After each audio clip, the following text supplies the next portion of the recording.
Take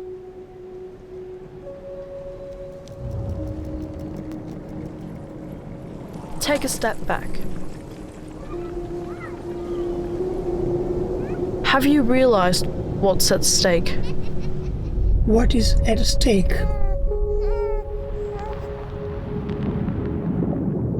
People. People. Our communities. Our families. Our families.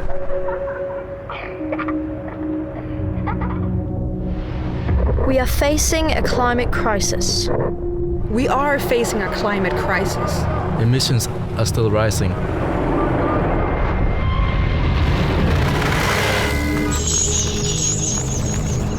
This is the defining moment.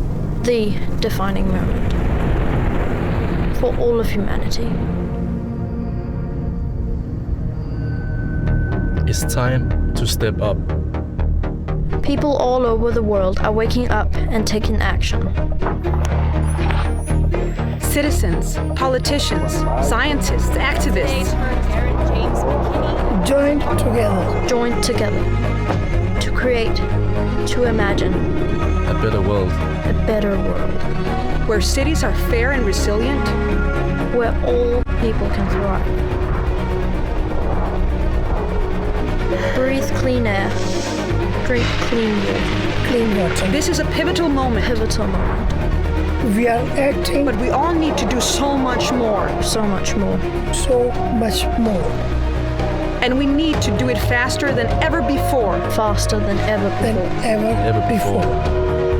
The future we want is possible. Let's create it together. Now.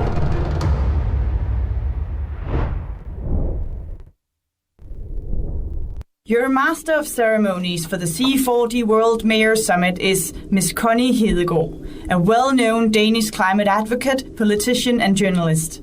From 2010 to 2014, Connie was the European Commissioner for Climate Action, during which time she led the negotiations toward the adoption of the EU 2030 Climate Energy Framework.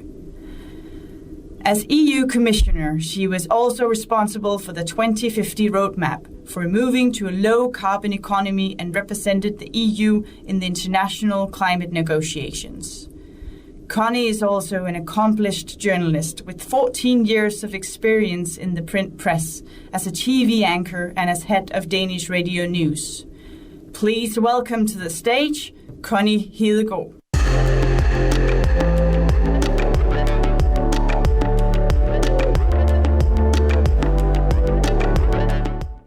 Thank you and warmly welcome everyone. Warmly welcome to the C40 World Mayors Summit. Welcome to Denmark and welcome to Copenhagen, a city that has long been a global leader in urban climate action and ambition, a city where almost half of the population today, if they do as they normally do, will bike to their work. And also a city where the harbor is now so clean that you can swim in it just 100 meters from here, literally. Welcome to all of you. As your Master of Ceremonies, I will do my best to lead us through the fantastic program that lies ahead of us. We will hear from mayors of the world's largest and most influential cities, from business leaders, philanthropists, scientists, journalists, youth activists, and members of civil society. The C40 World Mayors Summit aims to showcase examples of how cities are already delivering on their strong commitments and how they can and how they will accelerate the solutions needed for a sustainable, healthier, resilient, and inclusive future. Do you remember 10 years back? Do you remember what the scientists warned us back then in the run-up to COP15? Well, I do. They told us that we had some few years left before climate change would really kick in. But from 2020, they warned us. And then they described quite accurately what we are now witnessing around the planet 2.5 months before the calendar says 2020. But only now, the world seems to start grasping how serious it is. Citizens, young people and not so young people, business, investors, and policymakers at all levels seem to start realizing the climate emergency. In EU, the new leadership could not be elected without pledging more bold climate policies. In China, President Xi Jinping has declared that his country needs to build an ecological civilization. And around the world, people are saying yes to progressive climate action policies like the recently launched Global Green New Deal. However, we know, and you know, that when the nice words now must be transformed into real, concrete, bold action, well then the cities where more than half of the people on this planet live their lives, then the cities come in front and center. At this summit, the C40 network, representing 700+ million citizens and 1/4 of the global economy, hope to build a global coalition of leading cities, businesses, and urban dwellers that can rally around the ambitious climate action that our people need and the planet needs. How to deliver on the enormous task, how to learn from each other, and how to carry everybody along on this journey, that is the focus of the next 2 days. Let me, on behalf of C40 cities, thank our main partners, the city of Copenhagen and Rotterdam. Without their support, partnership, and very hard work over the past year, none of this would have been possible.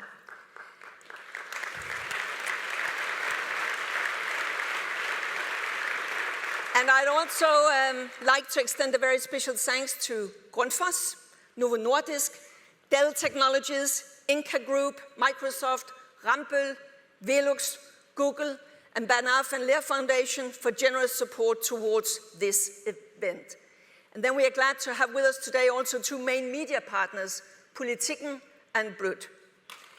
A special warm welcome to the people around the world watching us follow this live stream today. Thanks for joining. We are actively promoting the summit on social media, so please add #TheFutureWeWant to your tweets and posts on Twitter, Instagram, Facebook, and LinkedIn. And let me finally highlight Live Like Tomorrow, the host city festival taking place throughout the city of Copenhagen over the next 3 days. Live Like Tomorrow includes more than 90 engaging and innovative events, talks, and showcases. Yeah, downtown Copenhagen has been transformed into a living lab of sustainable solutions, and you are all welcome to join in. And now, it is my great pleasure to introduce our first speaker. Our host, the Lord Mayor of Copenhagen. Frank Jensen has had this position for more than 10 years now, and he has continuously had a big focus on the green agenda. And back in 2012, Copenhagen City announced the goal to be the first carbon neutral city in the world by 2025. That's what I call ambition. Please, you have the floor, Lord Mayor Frank Jensen.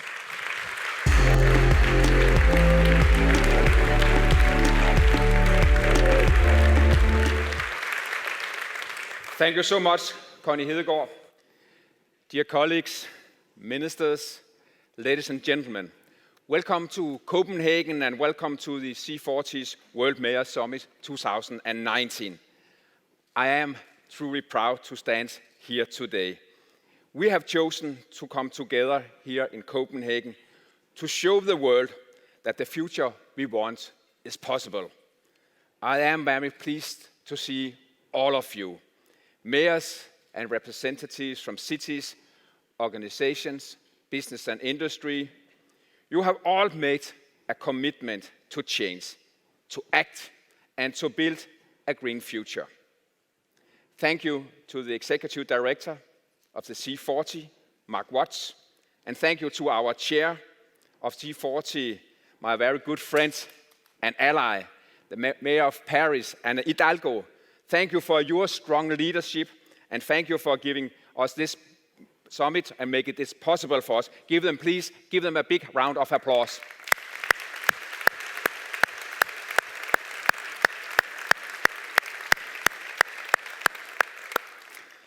And thank you to our partners and sponsors for your support. And thank you to everybody and everyone for being here today. The climate crisis is a reality. Every day, city governments experience problems caused by the climate crisis. Everywhere, it is heavy rain, strong hurricanes, or extreme heat waves. We have all felt that the climate is changing. Our citizens know it too. Young people by the million are taken to the streets demanding for change. A recent Rambo report shows that the Copenhageners are deeply concerned for the climate crisis. And at the same time, even more Copenhageners are willing to make sacrifice in their own lives to solve it. People are demanding of us to take them seriously and to take the climate crisis seriously, and that we deliver. United in the C40 cities, we have a strong voice. Today, half of the world's population lives in cities. In 2050, there will be 2 out of 3. Cities are central to achieving the Paris Agreement, accounting for almost 80% of the energy consumption and 75% of the global greenhouse gases emissions. When cities act, it makes a difference. Around the world, C40 cities are taking bold climate actions, leading the way towards a healthier and more sustainable future, while at the same time improving the well-being of their citizens. In Copenhagen, as Connie told you, we want to become the first carbon-neutral capital city by 2025. It is very ambitious, but we are already come a long way. Carbon emissions are down with 40% since 2005. But at this summit, we are not gathered not only to discuss targets, but to showcase examples of how cities are already delivering and how we can accelerate the implementation of all the solutions that the business and industry can deliver already today. And new ambitious goals are also being set in Copenhagen, and we're going to make bold climate solutions on this summit. For Copenhagen, the green transformation has not come overnight. For more than 3 decades, ambitious political goals and massive investments have transformed Copenhagen from a run-down and polluted city to the bustling and livable city we see today.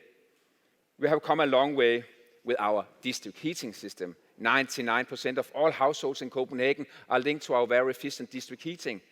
And now also our new district cooling system, where we take the coal out of the water in our harbor and distribute it in pipes beside our district heating pipes. It's very efficient and it's very, very green. And of course, all the Copenhageners love to bike. The great love of biking. Bicycling is truly a way of life, a lifestyle and a culture in this city. Almost half of the Copenhageners bike to work or school. And we travel more than 1.3 million kilometers by bike each day in this city. Infrastructure for bicyclists and pedestrians is what you can call a win-win. It is cheap compared to other infrastructure investments.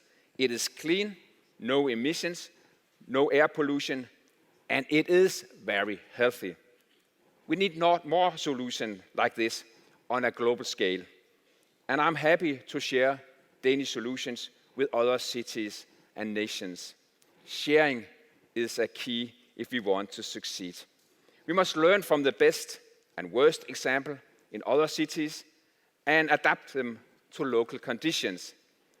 As most cities, Copenhagen also face challenges. We still have some way to go if we want to reach our target to being carbon neutral in 2025. We will have to invest more in green energy, reduce emissions in the inner city, and build more bicycle lanes. But we also need you and our work in C40, not only to share knowledge and showcase green solutions, but also to push forward common demands to the global industries and national governments, from how we handle cruise tourism, rainwater, traffic, and waste, to how we provide clean, livable cities to our citizens. I am sure if we join force and tackle climate change the right way, we will be able to reduce CO2 emissions, create jobs, and make our cities more livable. The future we want is possible, but we need to act. Not just some of us, all of us. And we need to do it together. We need to do it now. Thank you for coming to Copenhagen. Thank you for your attention. Welcome to Copenhagen.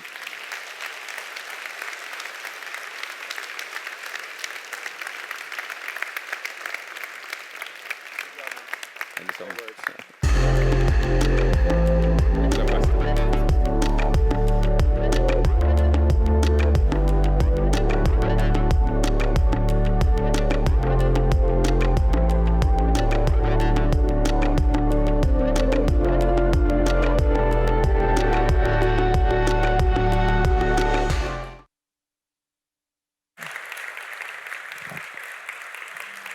Dear friends, I would like first to tell you how pleased I am to be in front of you today for having the chance to open such an important summit, gathering stakeholders from all over the world to discuss and share solutions to the most pressing issues of the century, climate change.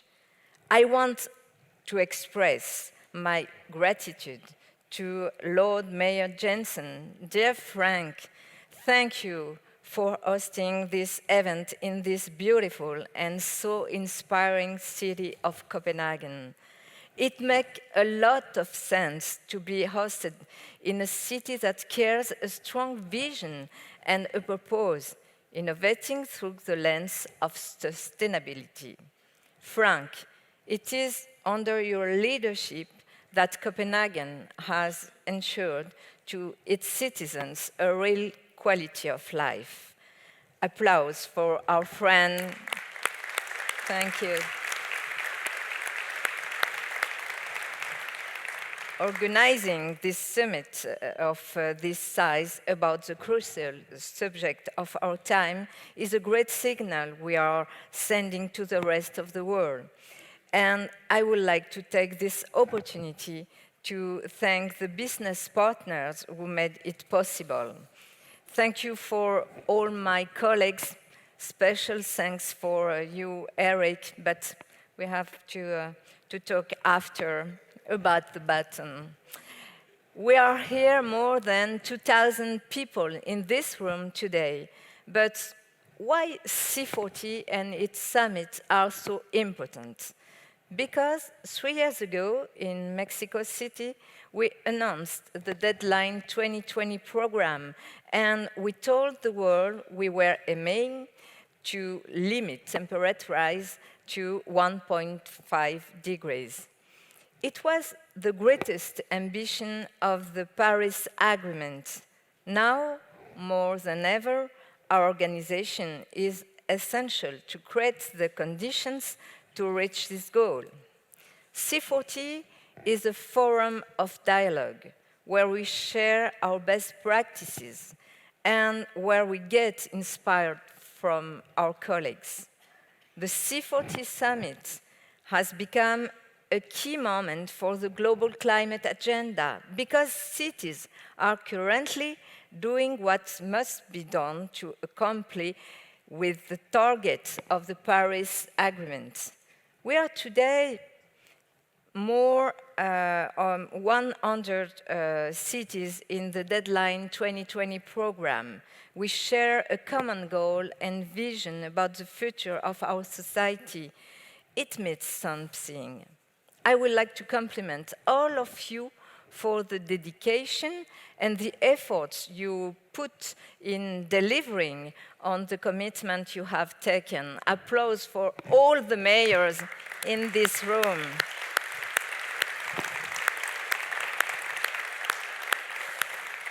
I can confess, lobbies, politician games, weakness from private and public actors were hard to face. And like many of you, I had hard times. But there are 4 things that make me stay the course of my action against climate change. First, Mike Bloomberg, who has always been here to support our action, giving us the best advices we can hear from a great mayor. Mike will be with us just after, and thank you, Mike. The second one is the support of this organization and its network of incredible mayors, and thank you, Mark Watts, for your incredible job.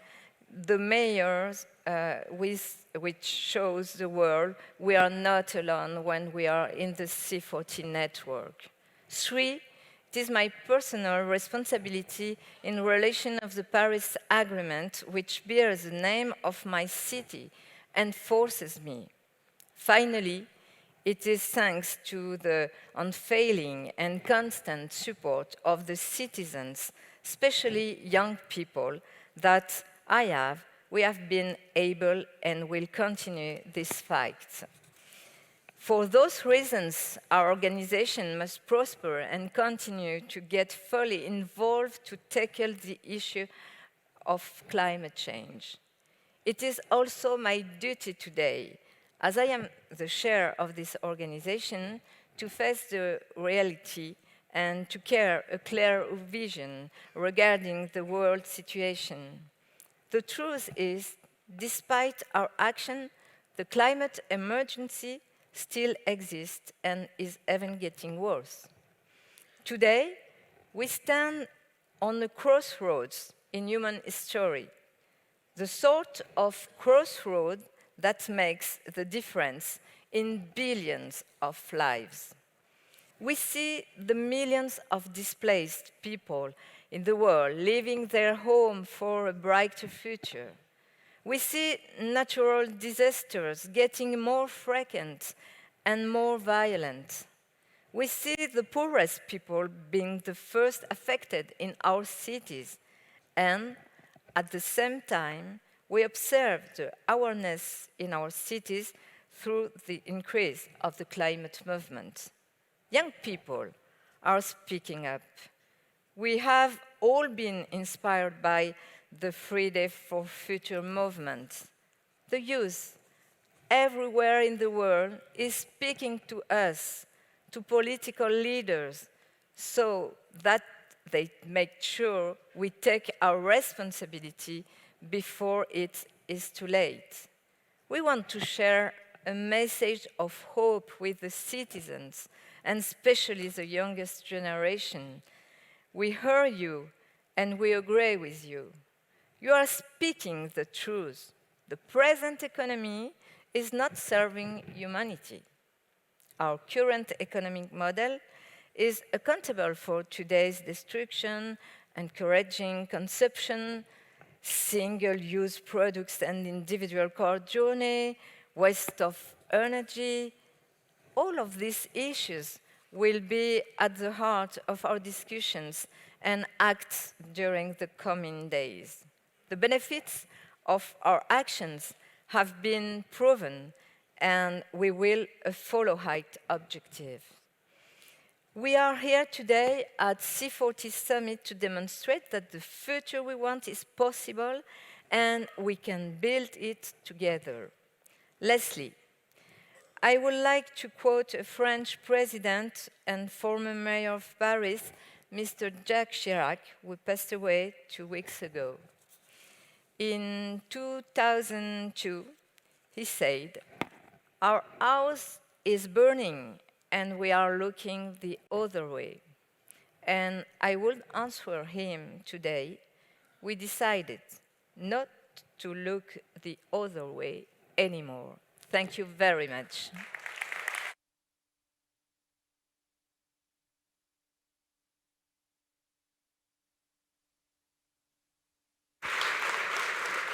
Thank you very much to our two mayors who set us off to such a fine start. And thank you very much, Mayor Hidalgo, for not only talking about the climate emergency, but actually also still presenting hope. It is clear that to address the climate crisis, we need to act faster and with more urgency than ever before. And we already heard from Mayor Hidalgo that more than 100 cities have signed on to deadline 2020.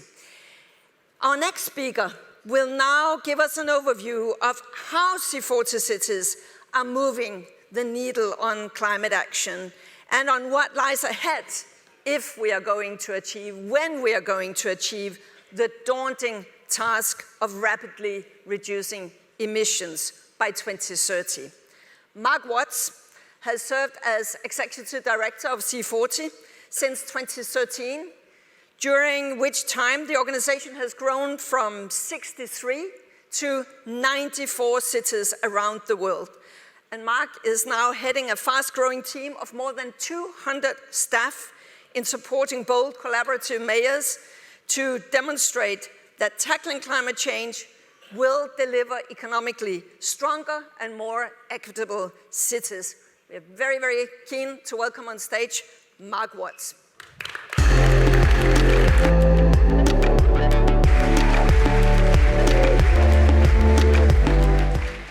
Thank you, Connie, and good morning, everyone.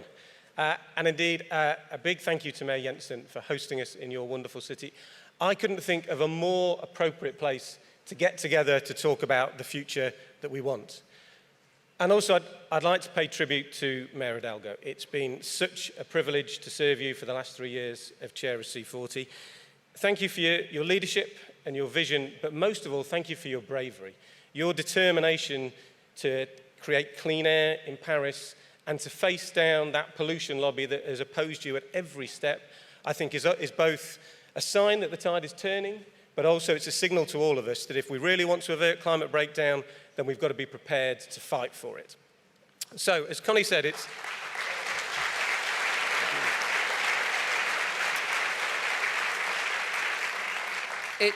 actually 10 years since C40 last gathered here in Copenhagen. Then it was at COP15.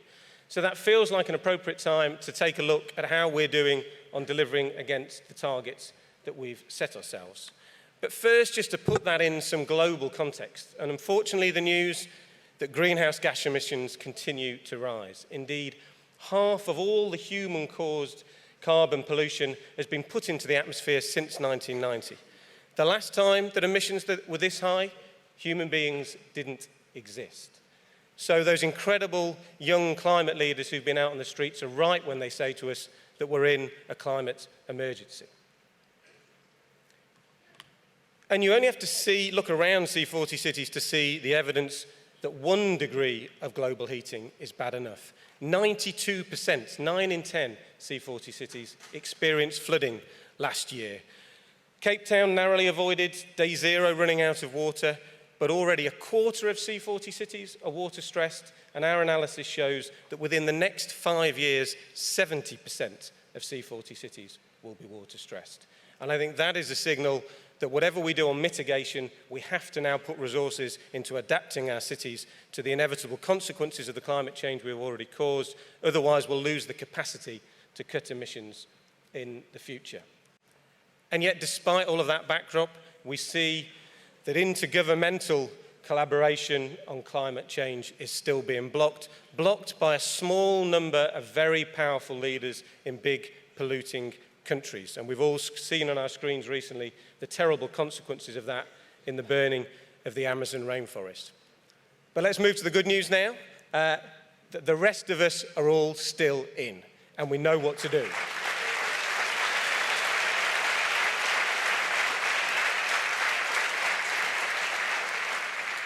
And the first step is to be very clear about our targets. So 3 years ago in Mexico City, we started this Deadline 2020 program in C40.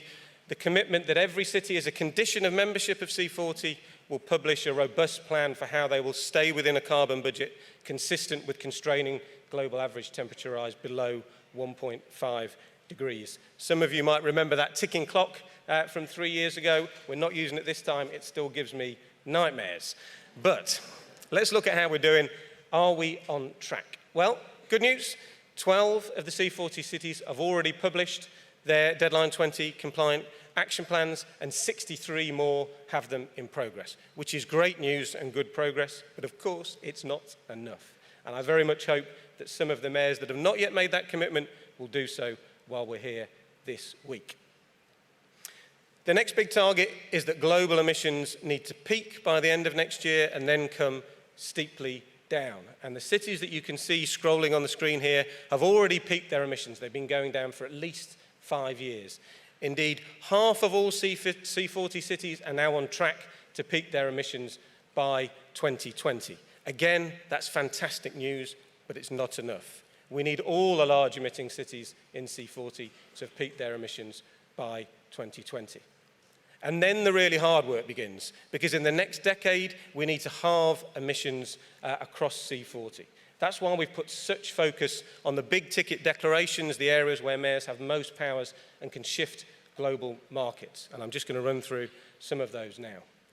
The first is zero emission transport. And here, just a fantastic story of progress. 10 years ago, there were only 100 zero-emission buses on the streets of C40 cities. Today, that number is 66,000. And yeah, it deserves a round of applause. And that's a testament to the 34 cities that have signed C40's Green Healthy Streets commitment, along with the incredible leadership of our Chinese cities. These entrepreneurial city governments are now shifting the global market so that it's now cheaper to own an electric bus than a diesel bus over the lifetime of its operation.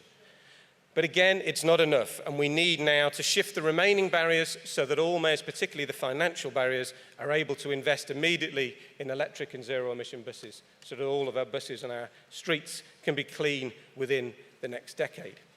The second part of that Green Healthy Streets commitment is to make a major area or the whole of the city completely free of fossil fuel-powered vehicles by 2030. That's going to mean a significant shift, improving mobility, but without the need to use a car in many cases. At the moment, about half of trips in C40 cities are made by mass transit, cycling and walking, but that needs to rise to an average to 70% across C40 on average by 2030. That's going to deliver huge benefits in addition to reducing emissions, cleaner air and greater equality of mobility, but it's going to need a massive investment. Half of all the emission reductions that we see as possible across C40 cities coming from changing the way that we use energy in buildings. And there are 26 C40 cities now that are regulating so that they will only be permitting zero-emission buildings by 2030. They're also regulating to retrofit their existing buildings, creating thousands of jobs. And indeed, as I was learning, talking to the mayor of Joburg yesterday, bringing electricity for the first time to some informal settlements. But again, it's not enough.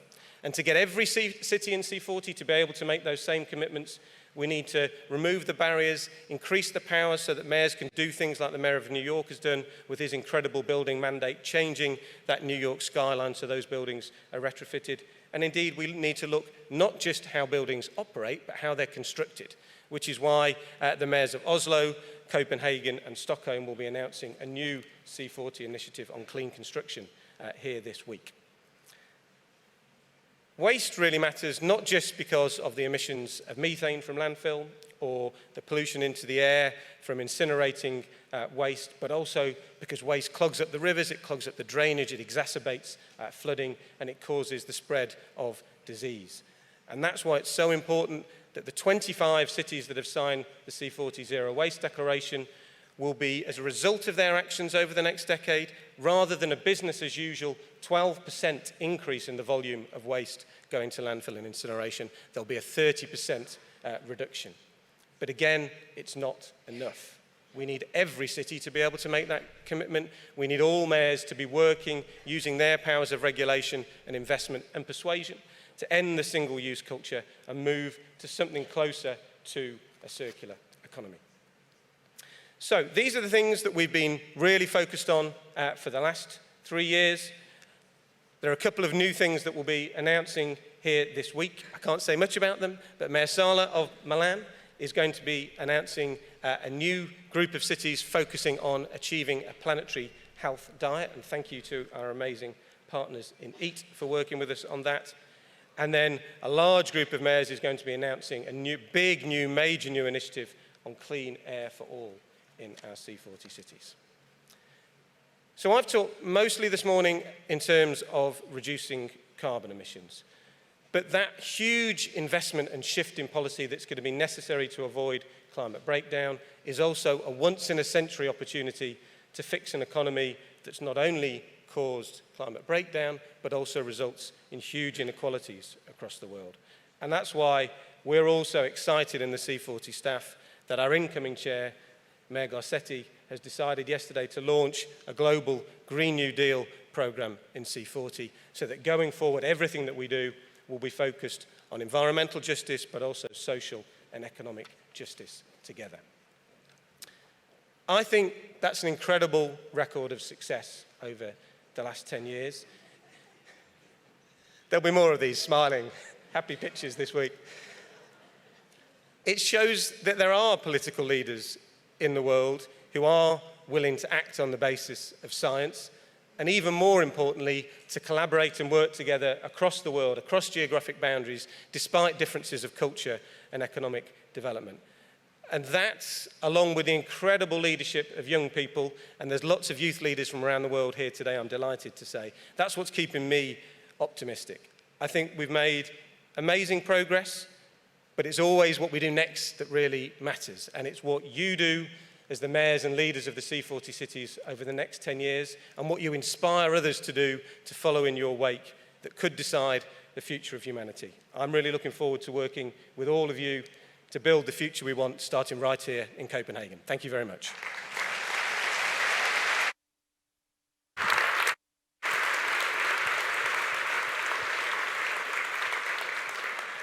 Thank you, Mark Watts, for a very clear presentation, and thank you for all the things that the staff is doing in and for cities. I think that there was a red thread in you running through your speech.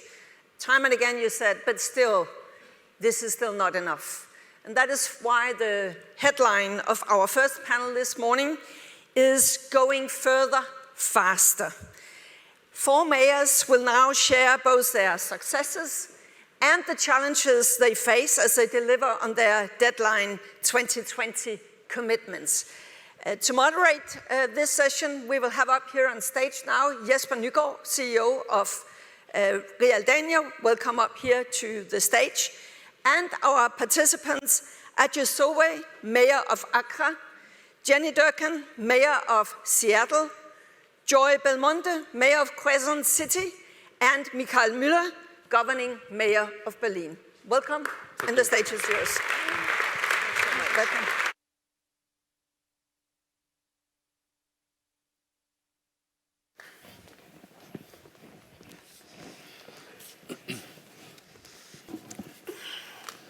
Thank you very much, Connie, and good morning, everyone. It's a great honor for me to moderate this panel about going further, faster, what needs to happen to deliver the future we want. Just to follow up on Mark's brilliant way of expressing the thoughts of C40, the Green New Deal and all the other stuff we have to work together about to do to make a safer world and a better world. I will start with a little practical information. Our German mayor from Berlin, Mayor Müller, will speak in German. So those of you who haven't picked up a headset, I could recommend you to just silently move to the back and get it, so you will be able to have German translated into English, French, or Spanish, if you don't speak German fluently. So that's just a practical information.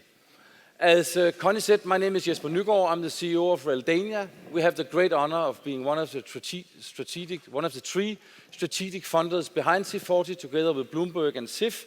We work with the Built Environment as a philanthropist here in Denmark, and we are co-host to the summit. Mark had this opening remark about how do we create the future we want? How do we set the debate who is already on scope? How do we do that faster? How do we do it further? What do we do to deliver the 1.5 degrees Celsius future that we want? And C40 is about network. C40 is about knowledge, about sharing, and about scaling.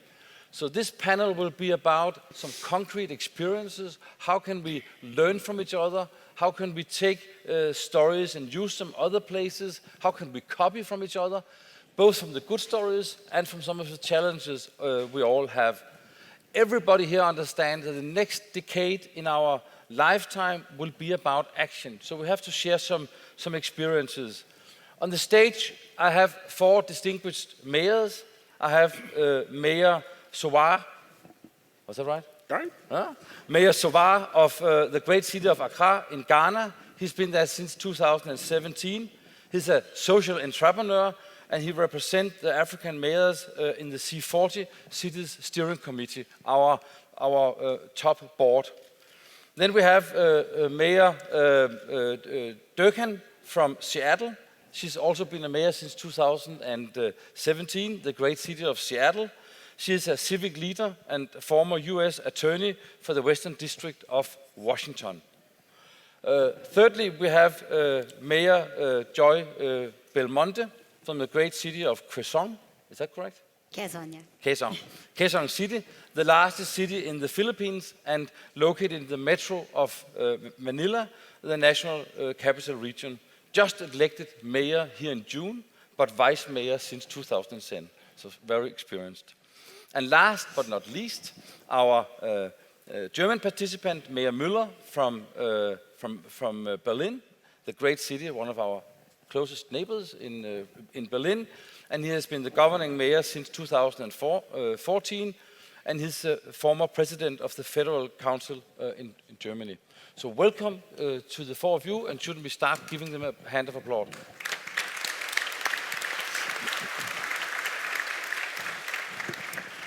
So thank you so much for participating, and thank you for 2 promises we made each other out there in the green room, who was not green. The one was that we would be frank and give some good examples others can share of, and the other one was to do what mayors don't often do, speak brief and short. And I'm quite sure we made that agreement out there before. I will start with you, Mayor Sowar of Accra. You have been doing some very excellent work of waste management. You have doing some work with informal operators. How can this help you in delivering your vision of a low-carbon future? And how can other cities learn from your approach? Well, thank you very much. And one good thing about what we're doing in Accra, when I assumed office in March 2017, the following month, the president of our nation also made an open and bold declaration that he wants Accra to become the cleanest city in the whole of Africa by 2020. That was a very ambitious statement that he made. Because in Accra, around that time, we had lots of issues about waste management. We had 40 illegal dump sites within the city itself, and people also litter. However, we also recognize that as much as the formal sector collectors have been doing so well, the informal sector collectors collect over 35% of the waste from the various households. And they have to go and dump it somewhere, and they have created the over 40 illegal dump sites. So as much as they may be collecting the waste from the households, but they dump it at open sites. So what do we do to be able to address the issues of Clean Accra? We also recognize the fact that it is not just about Clean Accra, but it's the economy around it and an environmental concerns also around it. So in planning the integration of the informal sector, you know, to focus also on the economy around it as much as the environment as well. There are a few interventions also that we make. We close down 90% of the illegal dump sites and cap some of them or evacuate some of them. But what it means that you have to provide an alternative because the informal sector collectors cannot travel over 90 kilometers round trip to go and dump and come. So quickly we have to start constructing waste transfer stations so that they will have a shorter turnaround time to go and dump and come. We also recognize the fact that it also creates an economy for the informal sector because initially when we came with it, we understand that, and when we're closing them, as if we are also kicking them out of job. And in the end, there were a lot of people that become doing some bad things as well. So once you are promoting the informal sector, you are also creating an economy. And let me also hasten to say that some wonderful innovation that is coming out from the informal sector in terms of waste recycling, the beautiful things that they are also doing in the informal sector.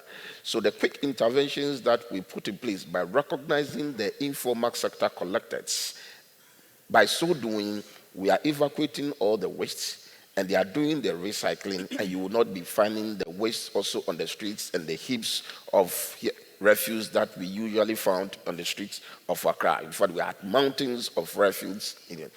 Because when we did our inventory, we also recognized the fact that one of the key sources of emissions is the burning of waste in Accra. So once we are tackling the issues of waste and recognizing the informal sector, indeed, we are also reducing our emissions as well. Thank you very much. You're welcome.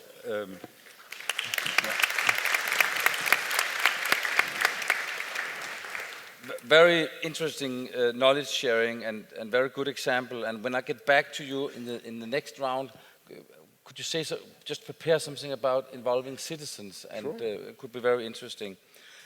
Now on to the mayor of Seattle, Mayor Durkan. You live in a country where, when the Paris Declaration were agreed, there was cooperation between cities and central government. And right now you have another situation, but you're still working on how to fulfill the ambition of the Paris Agreement. How is it being a mayor in a situation where the federal leadership is lacking on this issue? Does it give a bigger stage for the issue, or is it more difficult? Could you share some experiences how it is to work when city and government are not aligned? Thank you for that, and thank you for being here. I think we have to do both. One, it does make it harder, because the federal government has not only stepped away from its obligations, but it's taking stances to make it more difficult. For example, the state of California has some of the strongest laws regarding vehicle emissions, and the federal government's now trying to stop them from imposing those.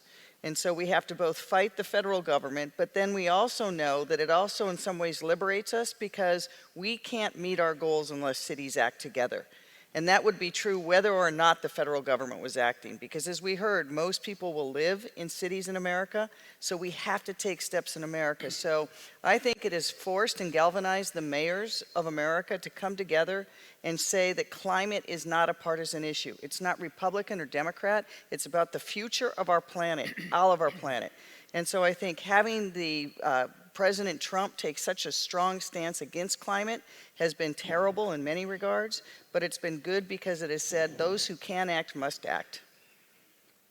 Thank you so much.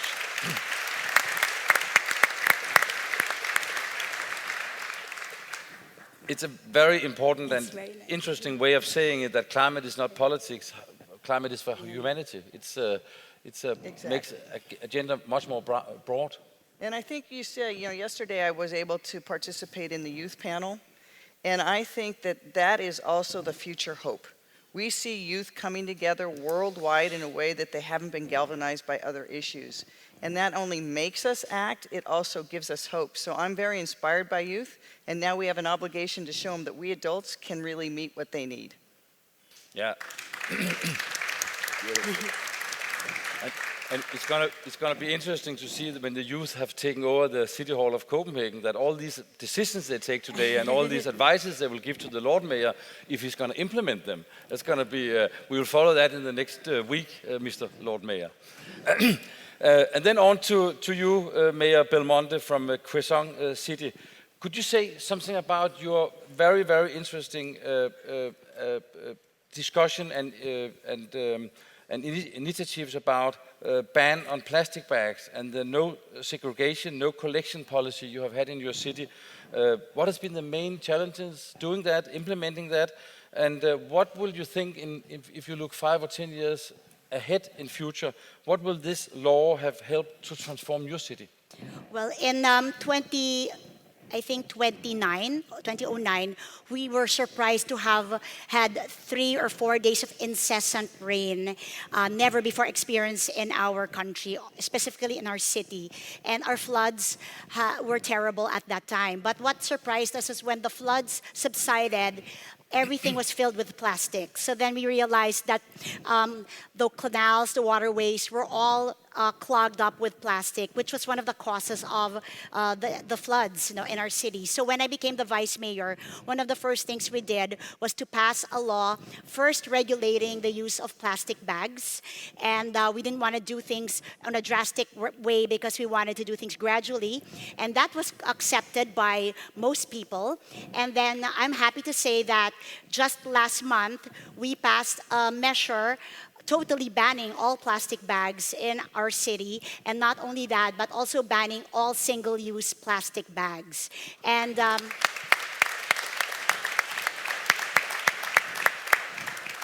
important thing I would like to point out is in a city like Quezon City, where people are generally living not very prosperous lives, climate change takes a back seat. But when it is an issue that they can relate with, like flooding, for example, or it affects their daily lives, then that is the way we should structure the discourse so that people can relate and can participate in issues pertaining to addressing climate crises. And so the second one you wanted me to talk about very, very quickly is we have a policy in Quezon City wherein if you do not segregate your trash into biodegradable and degradable wastes, we do not collect your wastes. And so because of that policy, 86% of our wastes are segregated at source, and more than 56% are diverted from the landfills. And again, we had to use structure the discourse in terms of you can make money by segregating, by recycling, and we sell their products to junk shops, etc. And the poor people can make something out of it, and they now cooperate with things that if you structure the discourse in terms of reductions of emission by 40%, etc., they will never be able to cooperate. It has to be something they can relate to. Thank you very much. And two very, very practical and good, two very concrete stories to share and 2 very concrete methods. So thank you a lot. It's interesting not to collect if it's not done correctly in the household. So thank you very much. Now it's time for the headset. If you don't speak German fluently, and on to the great city of Berlin and Mayor Müller. You have recently affirmed your commitment to the C40's Deadline 2020 program. And as I understand it, you are on track to make a 50% reduction of your emission by 2030 and to achieve a zero emission by 2050. Could you say something? What are you doing? Which are the most important things to achieve on delivering on the Paris Agreement? Well, of course, it is my pleasure. Of course, we also have a lot to do in order to achieve those very ambitious goals, and that is why, of course, in the framework of C40, it is a brilliant opportunity to exchange information and knowledge. And it's not just one path. There's no magic silver bullet that just solves all the issues. There's many different steps that will lead us to a great result. And of course, we're here today in the beautiful city of Copenhagen, and we can look at fantastic results, and I believe a lot of cities around the globe are looking at the traffic policy here in Copenhagen in order to derive their own insights from that. Now, when it comes to achieving our own targets, we've actually got 3 long-term goals. Number 1, we want to complete decarbonization. Now, 2 years ago, we've decided to completely remove ourselves from brown coal, for our electricity and heat production, and until 2030 we are going to be completely removed from coal energy production. Even lignite is not going to be a role in that anymore. I believe that is a very important step towards the future in order to completely forego energy from coal. The second point is that we are switching our public transport to electromobility. That is a huge undertaking in Berlin. We have to order hundreds of buses right now in these years in order to make sure that we have this electromobility offering going forward. And unfortunately, we have to find that the industry cannot deliver as quickly as we need it.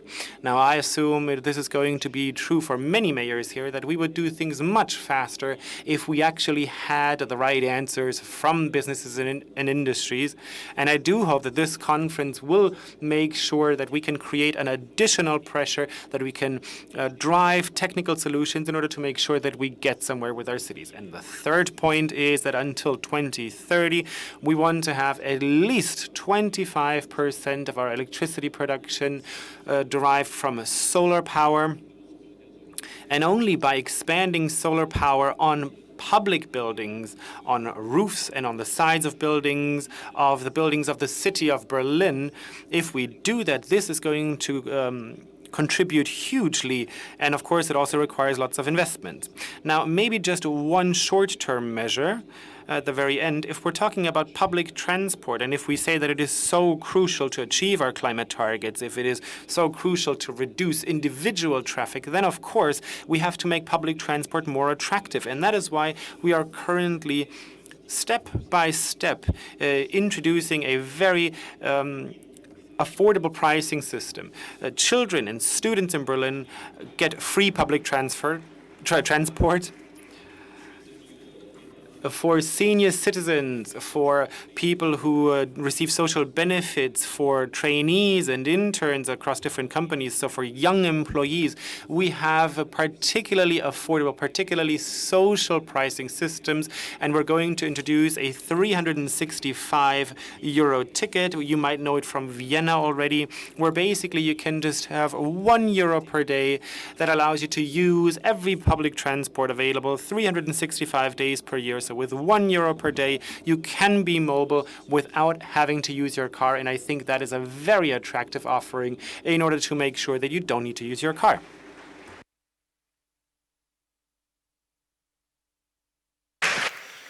Thank you very much. Extremely ambitious and extremely...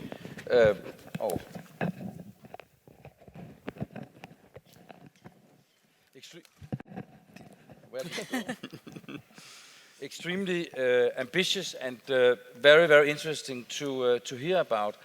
Could you, and I would like in the last round we could go back the other way, and could you just use these cases to say something about the difficult parts, where when citizens or businesses don't agree, or where in your council you have different opinions on different priorities. Could you say something about some of the tough decisions doing what you have been doing, or maybe when you come to the implementation phase, what do you see will be difficult? Well, I also believe that this unites us, that in order to achieve our targets, we of course have to get the citizens on our sides. Now, we can decide lots of things politically. We can also implement lots of things just from our administration. But at the end of the day, each and every single citizen needs to support it, needs to live our political decisions. And winning over people is really not that easy. Now, on the one hand, of course, we see the demonstration, and Madame Hidalgo just mentioned the Fridays for Future. So we know that lots of people are willing to do something, but we need to incentivize people. And I've just given you the mobility example, but there's an additional point that I believe is crucial. If we want to do something with buildings, if we want to invest into new energy production, if we want to invest in new insulation, if we want to make sure that heating works better, that CO2 emissions from buildings can be reduced, then we also need to incentivize that. And that is why at the moment we do have programs in place that after the investments, that after the renovations in the buildings, we don't want to have any increasing rents, no increasing cost for the citizens. We are calling it rent neutrality. So the investment into the building doesn't automatically mean rising costs for the people living there. And I think that is important because each and every single citizen needs to feel the investments, needs to see that the decisions that the politicians make for positive health and environmental policy, I can profit off of that myself, not only in 20 or 30 years, no, right today, and I can see that. I think that's crucial. Much. And Mayor Belmonte, could you say something about the barriers and difficult things, and how did people react on the no segregation, no collection of the trash, for example, and how did you involve people in this transformation? Well, first, in terms of the barriers, I think we share the same problem with the mayor of Seattle, in that the national government does not give us much assistance or support in terms of the addressing climate crises, because we are already experiencing the results of it. In fact, I always tell the people the most difficult job I have now is actually deciding whether I should suspend school or not, just because of how erratic our weather has become in the Philippines. No? And so the responsibility of having to address climate change must lie in the cities and not have to rely on the national government's impetus. So with regards to your second question pertaining to challenges, another challenge is because like I mentioned, when you live in a country where the people do not have the basic needs, when you talk about climate change as an issue, especially when you're a politician, nobody takes that seriously because they want something immediate. And climate change requires long-term planning, and it's something that maybe they will not experience the results in their lifetime. So again, the challenge is structuring the conversation in a way that they will understand it. And so far, we have been able to do that with creativity and working with young people who understand the issues more. Thank you very much. Mayor Durkan, could you also about barriers, and we talked a little bit about barriers to the central government, but could you say something about involving community, using businesses, civil society? Is it difficult, or do you have some good experiences, or anything you want to share about barriers on implementing climate action plans? Yeah, I think we see three different types of barriers. The first is to get everyone on the same page, and I'm sure all of us mayors and people here in civil society understand that getting state government, federal government, city government working in the same direction, bureaucracy gets in the way sometimes. So that's a real barrier that you have to get similar goals. The second is I think it's really important as we implement our solutions for climate change, we have to be very cognizant of the people who have borne the burden of climate change the most. And climate justice must underlie our solutions. And we're seeing that some of the things we want to implement will have the most direct impact on those same frontline communities. And so, for example, Seattle is one of the fastest growing cities in America and has become very expensive to live in. As a result, most of our communities of color have been pushed out of the city. Our minimum wage workers have been pushed out of the city. They have to commute further and further distances and sometimes aren't located by good transit. So they drive into the city. I want to impose congestion pricing for Seattle. I think it is the way to go. We're working towards it. But implementing that meant having a very serious study of what were the equitable impacts on those frontline communities, because we don't want our solutions to further aggravate the injustices that we've seen in the world and in America. So I think that's a barrier in a sense that we have to be very intentional, and sometimes that fights against our need and our urgency to act quickly. Thank you very much. And Mayor Sovar, when you in Accra have discussion about how to involving people, you talked about waste management before, but it could be on broader agendas. What are the barriers to do this against state or against your population and your public? Could you share some experience about that? Well, thank you very much.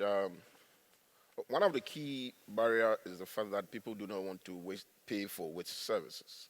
So once you introduce what we call the polluter pay system, that as you pollute the environment, you have to pay for it, and people were refusing to pay for the services.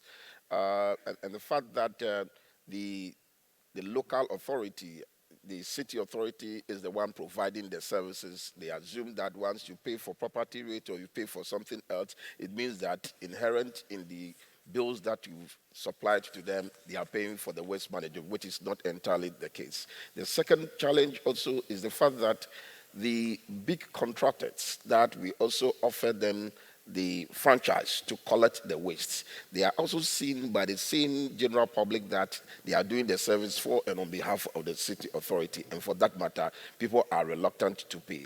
And this is where the informal sector collectors also come in to fill in the gap.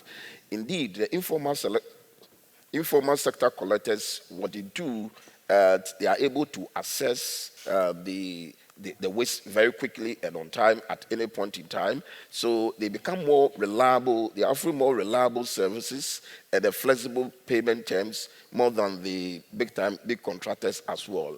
The second challenge also that we had was the fact that most at times in the informal and low-income communities, we have a culture of burning waste.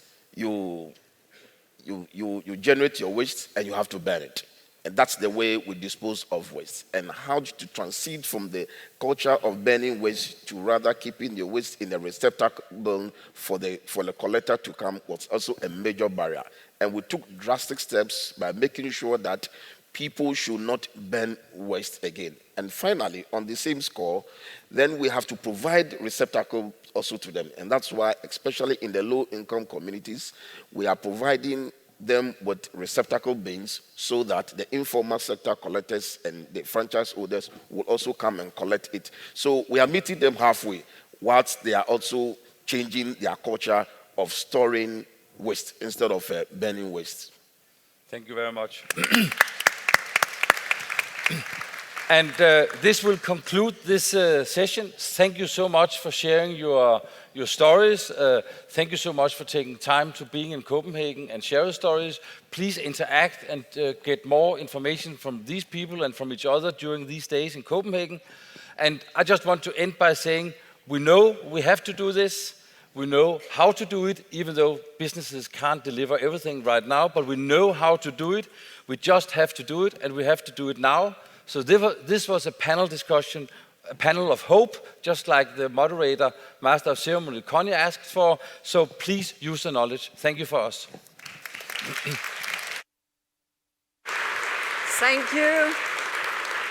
Thank you, Jesper and panel. A panel of hope. I think there were already some rather specific ideas to bring back home. And while our panel is leaving the stage, I remember once I met with the mayor of Sydney, Clover Moore, and she told me, and the topic was something totally different, but she said the best part of her job, that was attending C40 meetings. And why was that? Because she was so inspired that when she got home, she had this very, very long list of ideas that she could hand over to her civil servants. I could see at the faces of the civil servants, they were a little less thrilled. You know how it is. But maybe this openness to others' ideas will be one of the reasons why she is the longest serving mayor of Sydney in the whole history of the city. So knowledge sharing is an essential part of accelerating action. And therefore, we will now get some short presentations shining a spotlight on tangible and impactful solutions underway in a diverse group of cities. And our first city spotlight is on Toronto, more specifically on their buildings program. Elected as mayor of Toronto in 2014 and re-elected in 2018, John Tory is making the city more livable, affordable, and functional. But let us hear from himself, his best pitch. Here is the mayor of Toronto, John Tory.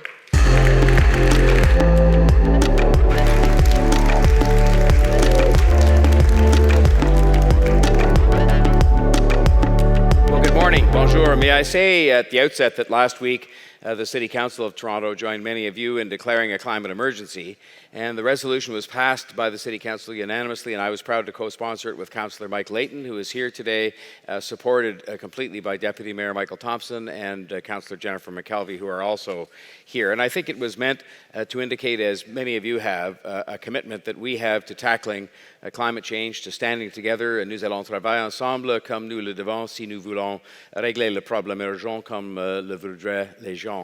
Cities, I think we've heard this morning, we know in our heart of hearts are going to make a difference on this, because we know that cities drive change. Cities don't have the option most of the time to ignore something that is in front of us. Reality meets us on the streets each and every day in our respective responsibilities. And so in Toronto, we have a plan called Transform TO to reduce our carbon emissions, and it's a plan that's on track. I'm pleased to say we've already met our 2020 targets, and we're on track to meet our 2030 targets. The Transform TO program has led to things like a $63 million energy retrofit in our social housing buildings, and that's a work in progress, $63 million so far.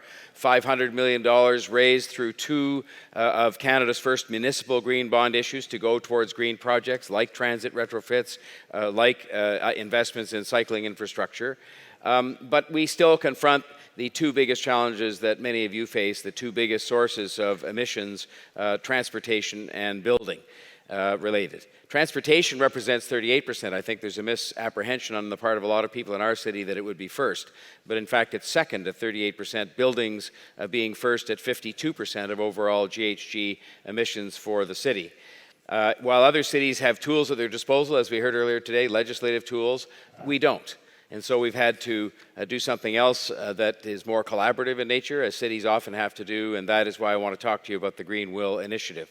What we've done, at my invitation, and people do come, as you know, because we do have the power to convene, is we brought together a collection of Toronto's largest private commercial landowners, institutional partners, including universities, hospitals, school boards, and together the ones so far that have come to the table, and we're still working on it, represent more than 300 million square feet of building space. I'd like to grow it to 500 million square feet of building space or more if we possibly can. And as you know, within a group like that, you would have different levels of achievement so far in terms of things that have been done to create energy efficiency and reduce emissions.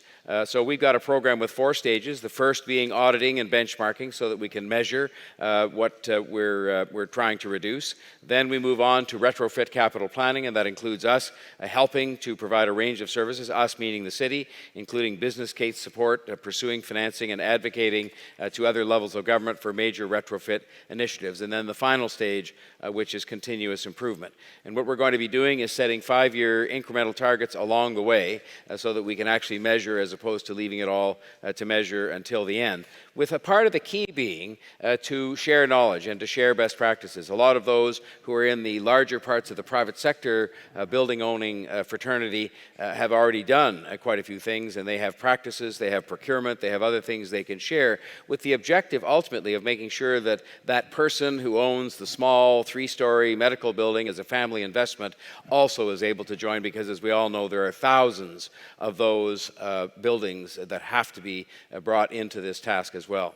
And that's so often how we make change, as you know. We don't have the super lawmaking powers that can force people to take action. We have to rely on collaboration. And so we started with the hospitals, with the school boards, with the large landowners, with the universities, with our very own city buildings. And so we're moving forward to deal with that now. If we want to reduce our carbon footprint, we have to start today, and we have to start with one of the areas, this one being the very biggest contributor.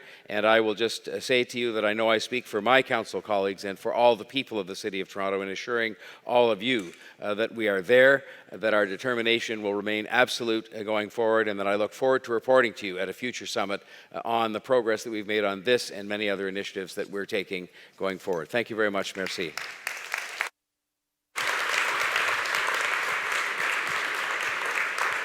Thank you very much, Mayor Tory, and get well down there.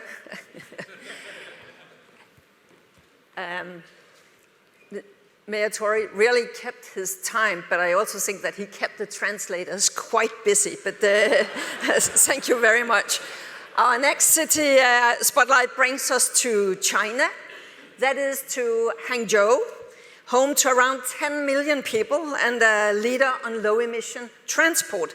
Please join me in welcoming the Deputy Mayor of Hangzhou, Cheng Wei-chang.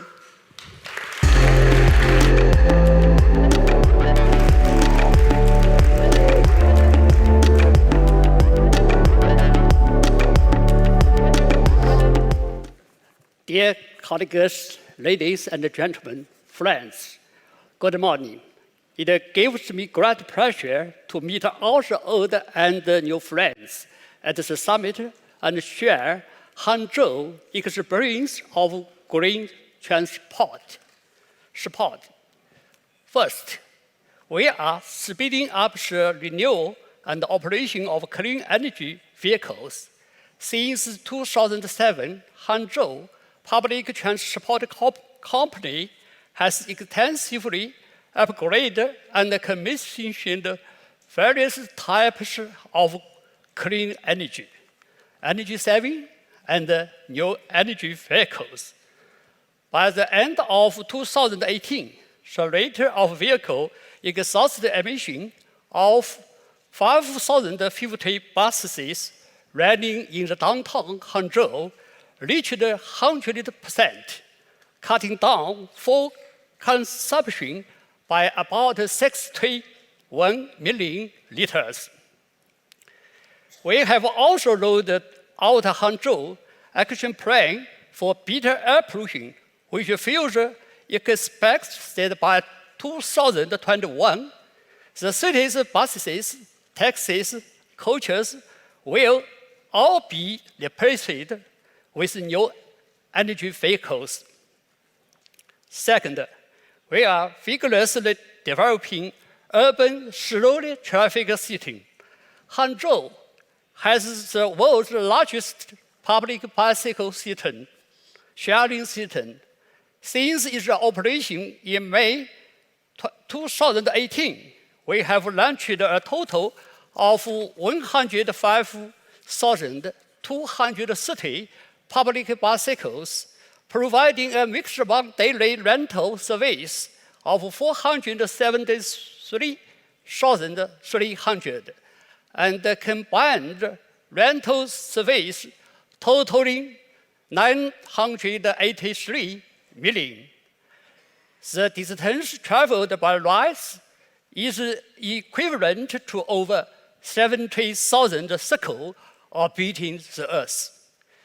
If calculated by a driving distance of 2.5 kilometers per trip, that translates into a saving of 460,000 tons of standard coal and a reduction of 1,250,000 tons of carbon dioxide emissions, as compared with car trips. At the same time, the Hangzhou public bicycle system is also the only project that secures public welfare service through market-oriented operation in the world. It not only achieves free rental within 1 hour, but also achieves operation balance and a slight surplus. Our experience model has been run and promoted to 292 cities in China.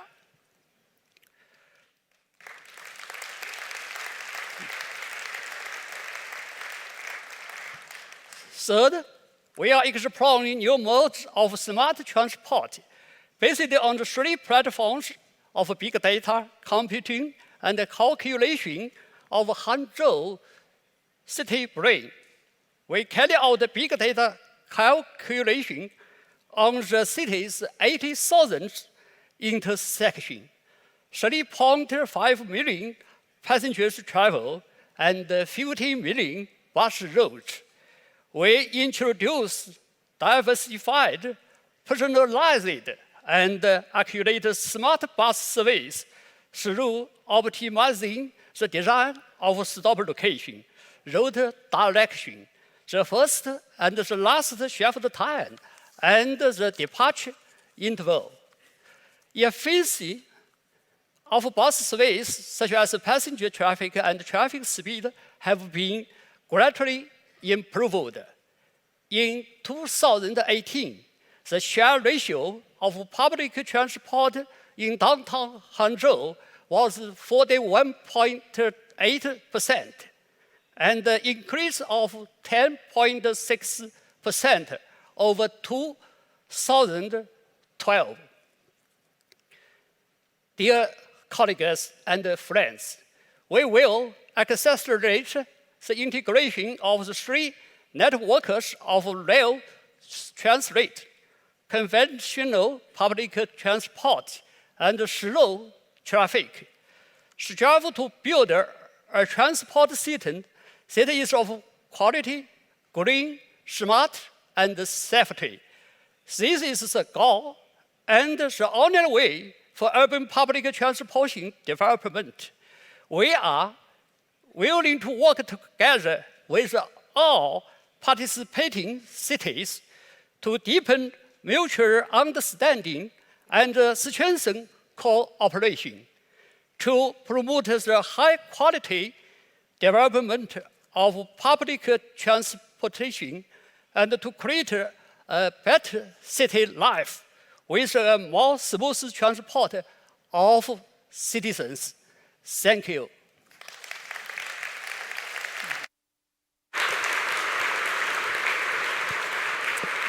Thank you, Mr. Deputy Mayor of Hangzhou. And I thought that this was really an encouraging case.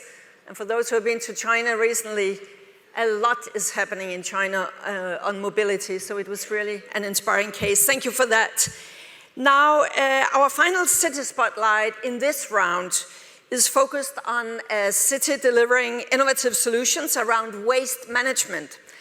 Ahmed Aboutalab has been mayor of Rotterdam since 2009. And Rotterdam is a climate leader, particularly when it comes to water and adaptation solutions. But let us hear the mayor's pitch. You have the floor for the next 5 minutes, please.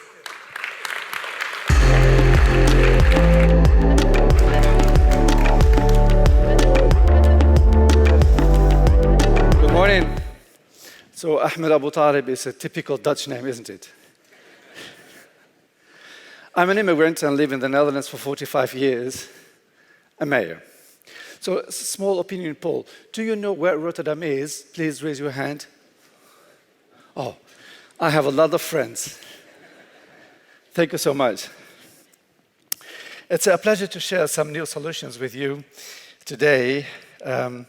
As you may know, all cities have a lot of people work on the streets to collect garbage and to do some recycling and clean streets and so on. But collecting organic, non-organic paper and glass and textile is done in Rotterdam, all separated, but it's not enough. We know that all that work is very complicated for our citizens to do, and especially if you have a lot of high buildings, then it's collecting garbage separated. It's a very, very difficult work to do. So we launched a campaign, and the campaign is called, you see it. We call waste a gold that is transported by cars like this one. From trash to treasure is a campaign. And we consider the waste, in fact, is raw material that can be used to make new products. It has value. So now cities may be taxing people for collecting garbage, and you simply don't know in the future, we cities, we pay citizens to collect the garbage because garbage is collecting value. So we put 100% electric trucks on the streets, and people see them, they are visible, and the campaign is called Transport of Gold. And it's funny to tell you that we yesterday received a prize for this campaign in Bilbao in Spain that was silver for gold, the second prize. So we have been struggling with collecting plastics again, like all cities, packaging. Plastics comes in many forms, too many if you ask me. The industry might receive a warning. You have to act, otherwise I see that governments in a lot of parts in the world will act by imposing regulations, so take that into consideration. That brings me to the next one. Time for a technological solution. A whole new post-separation plant has been built recently in our city. It started in May and it will be full operational by the end of the year. So people do not, there's no need to separate at the source. We will do that to them before incineration at the end of the process. The best, of course, is not to use single-use plastics. Second one is to collect it.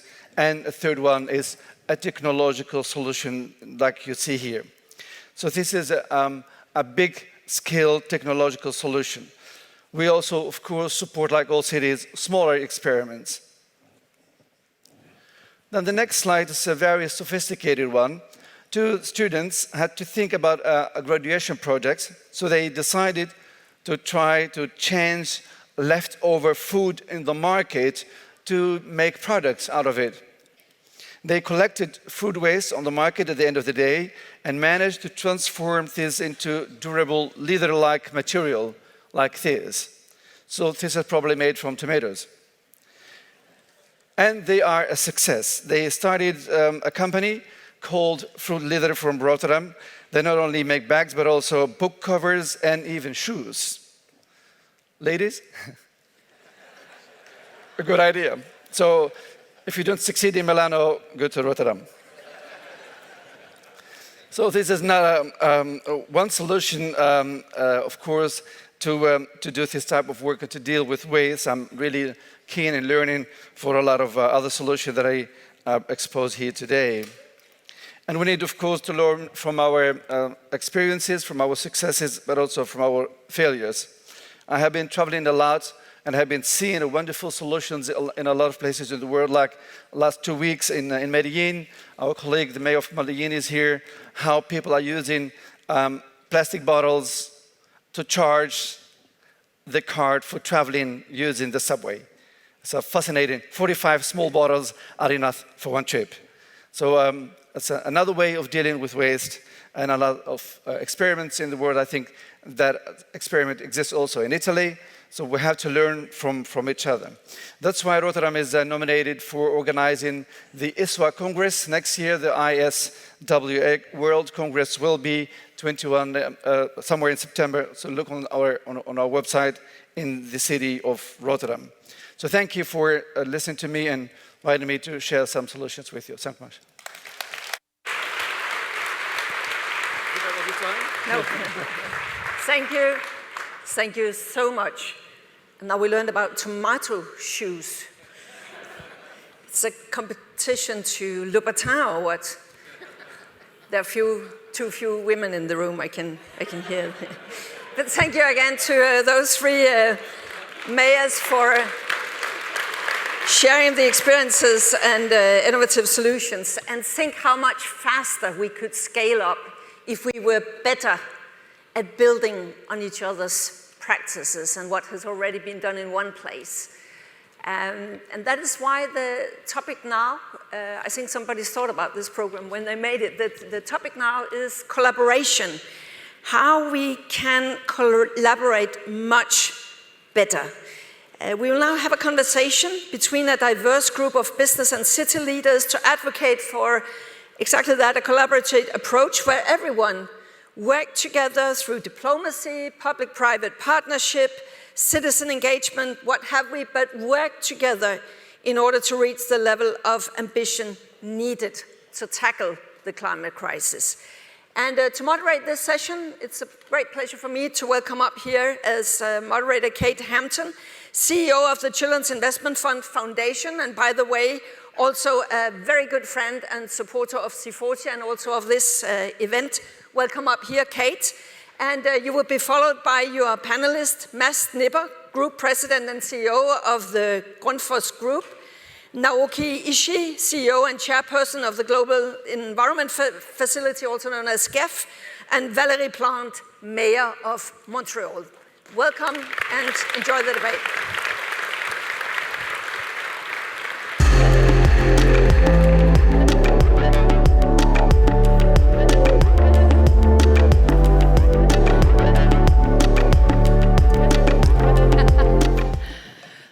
Well, good morning, or whatever time zone your body feels like it's on. I'm really excited to be here with this panel talking about collaboration between public and private sector.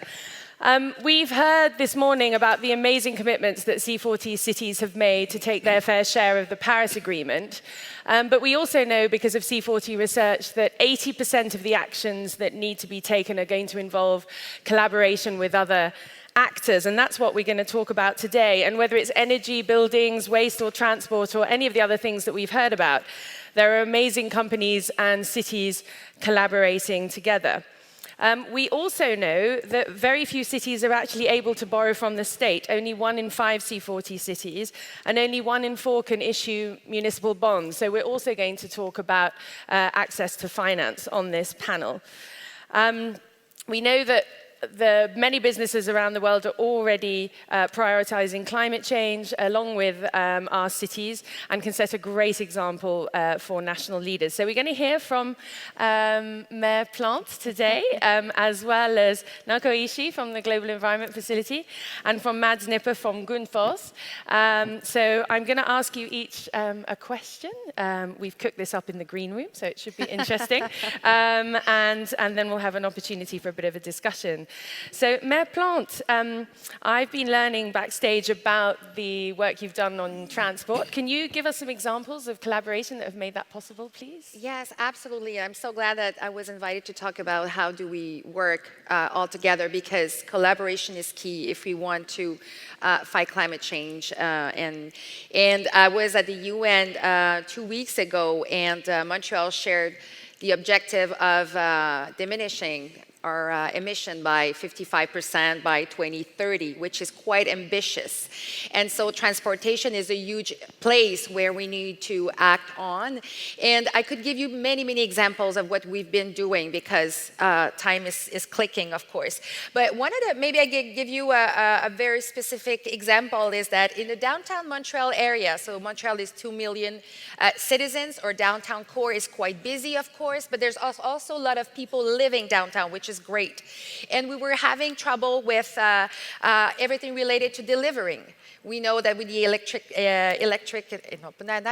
the e-commerce, there's a lot of trucks, delivery trucks. And so we partnered with Pure Rollator to create a hub where those big trucks would actually come downtown in a specific area, and from there, we're charging all the goods and everything they're delivering into electric cargo bikes. And when you think about it, it's just perfect, because for us, the city has some financial resources to come up with ideas like that, but not as much as a company like Pure Rollator. And for them, it's a good deal as well, because they can test few projects. And let's not forget that Montreal is probably one of the coldest city in the world, and I'm telling you, there's actually bikes running, there's people on their bike delivering summer and winter, even when it's -20. So it's actually good for the different companies working, and for us, it gives us the opportunity to bring forward ideas that both is good for diminishing emission, but also better for the security of people walking around or cycling around in the downtown area. Thank you, Mayor Plante. I was proud of my London winter cycling, but you just set a new bar in terms of -20. So, Mads Nipper, you're really doing great work around the world on water, and my fear around adaptation is that taxpayers are going to be carrying the bill for all of the failure to act over the last decades. Can you talk about how we can get private money as well as public money into adaptation and water? Yes, but first let me just reiterate what Mark Watt said this morning, that it's really, really important that, as incredibly important that the climate mitigation is, so the emissions under control, we are also seeing very tangible examples that the climate adaptation, which are largely water related, so droughts, flooding, pollution, essentially the negative consequences of climate change really often come into water challenges, and that is why we're leaning into this partnership with C40 to try and do that better. But it also takes money. I mean, everything we do takes money, but it also takes technology. And it also takes courage to act, as Mayor Hidalgo also said this morning. Technologies are largely there. There's a lot that companies like ours can do to accelerate technology, which is not just inventing, in our case, a new pump, but finding new business models which can make it more accessible for cities, more affordable. But it's really also leveraging digital technologies which can amplify the impact of technology a lot. But on financing, companies like ours, even though we are sort of a decent-sized company with a good balance sheet, we can't finance everything that needs to be done in cities. So we need to think differently. And one of those things, I believe, is that since we are in a low interest, or in some cases even negative interest environment, there's never been a better time to attract institutional capital, to make really long-term investments into infrastructure, into sustainable solutions.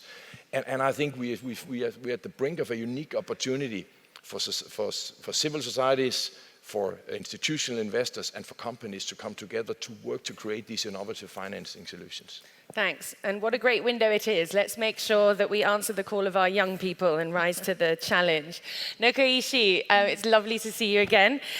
So Global Environment Facility has been doing increasing work with cities, and you're a grant-making institution. So can you describe the work you do in helping cities integrate, bring stakeholders together and develop plans? Right.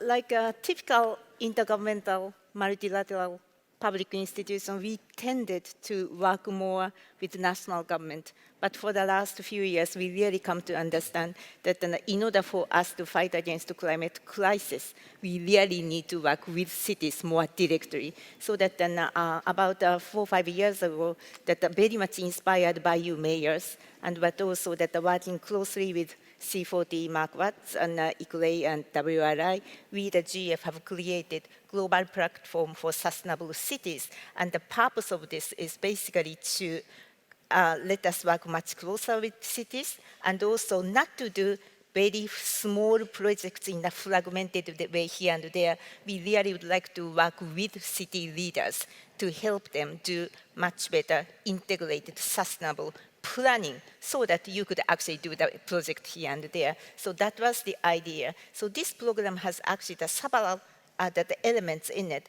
The first one is really to help that planning, and but also that to create the spaces for cities to interchange your best practice, knowledge, and the good ones were actually the failure, so that they don't necessarily have to repeat the same mistake. And then it also creates a kind of technical assistance pot of money, because as you already mentioned, access to finance is one of the most important things. So this also helps the cities to actually enhance their credit worthiness so that they can go to the capital market.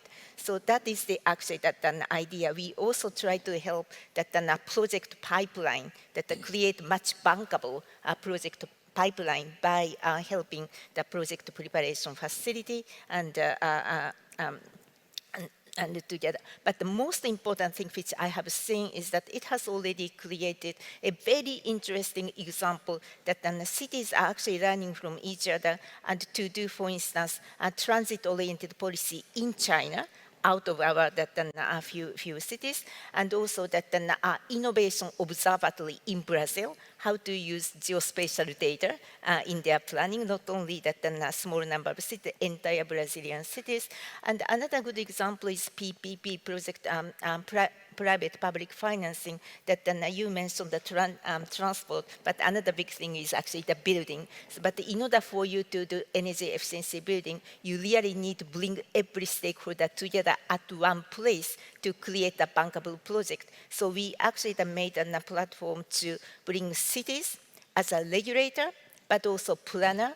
We bring that finance, and we bring business as a provider for technology and new ideas, and we kind of create as a convener, create this space so that you can do PPP much more easily. So it's just one example how that an institution like us want to do much more business with you cities and bring every stakeholder together for the bankable projects. Thanks, Naoko. So in the time we have left, because you're all super collaborators, I'm wondering if you can share one recommendation for people who are sitting in your position, so Mayor Plante for other mayors, Mads for you, people in the business sector, and Naoko, I'm going to ask you to expand your remit to the whole finance sector, because we don't have a financier on the panel. If you could share one recommendation for your sector, but also one ask of other sectors about how they can collaborate better with you. So one recommendation for your gang and an ask for the others. It's a difficult one, especially for cities, I would say, because we need to, when we come up with projects and it's time to finance those projects, there are rules, right? There's bylaws and for really good reasons. So the question is, how do we bring innovation? How do we bring flexibility within our processes and the ways we're working? And so I do find that for me, the biggest challenge right now as for the City of Montreal is to come out of the model of the call for, we call it the call for tenders, that is really strict, and it's really hard for small, innovative companies that might have resources but also ideas to come in the processes where it's quite strict. So it is more a call right now, I'd say, for the other level of governments that can help city to get some flexibility. We need some air so we can work with different partners, again, financially, but also with great innovative ideas. Thank you. That's really specific and helpful. Thank you. Mads Nipper. Yes, and I'm sorry if I'm slightly less specific, but I think I'm hoping it's important nonetheless. But I think the most important thing, both business leaders, but likewise also the public sector and investors can do, is to really rethink the social contract with each other, including citizens. We are at a time where if business leaders think about shareholder value, and if public sectors think about businesses as greedy people who want to sell products, then and if the citizens start to distrust both companies and politicians, which we have seen in many parts of the world, we will drift further apart rather than the opposite. So I think we, as business leaders and the public sector, we need to fundamentally rethink the social contract with each other and, most importantly, with citizens. And that means to completely redefine what does value creation mean. And that is a plea to especially business leaders, because if we don't do that, our ability to both be business actors in 10 years, but also our ability to fundamentally contribute to the Sustainable Development Goals, and not least on water and climate, we will be out of that game, and that will be a disaster both for business but also for society, because it needs business. Absolutely. Yeah, that's a message that needs to be heard loud and clear. You can hear from the applause. And if I may then, because one additional plea, I know I already gave one plea to the other actors, but if I may shoehorn in one additional, then rethinking the value of water is really important. Because in order to attract capital, in order to attract business, in order to really fuel innovation, if water is a resource that is taken for granted, fighting that those climate consequences of really being climate adaptive will be impossible to do. So rethinking value of water would be really important for everybody who can influence that. Thank you. Very helpful. Now, Koichi, your recommendations and asks. It's just build on the mayors and business, and particularly this importance of social contract. We, the GF, really carry the importance of how to protect the global commons. Global environment is global commons, and in the past, we really didn't see that the whole picture, because now it's time for us to change to how to protect that, to protect the global commons. So the social contract concept is absolutely important, and our job is really to create that space so that each one of us can actually play its role to do our social contract. In my view, that even for the last 2 days being here, I'm so excited to hear that the mayors, the city places come together to take the new challenges. It's not just a climate mitigation challenge, but the adaptation is now rising, resilience issue is rising. That I am so excited to hear about the the circular economy concept is really embedded into each of the conversation. So the city can really take on this newly emerging movement and a transformation. So I really want to continue to work with all of you to make sure that those emerging challenges is kind of that the city is able to also address those challenges. So that's one. But in terms of financing, access to finance, we all know the financial sector is one of the most conservative sector. It's not really easy to really change them dramatically, but there are things I think we can do together.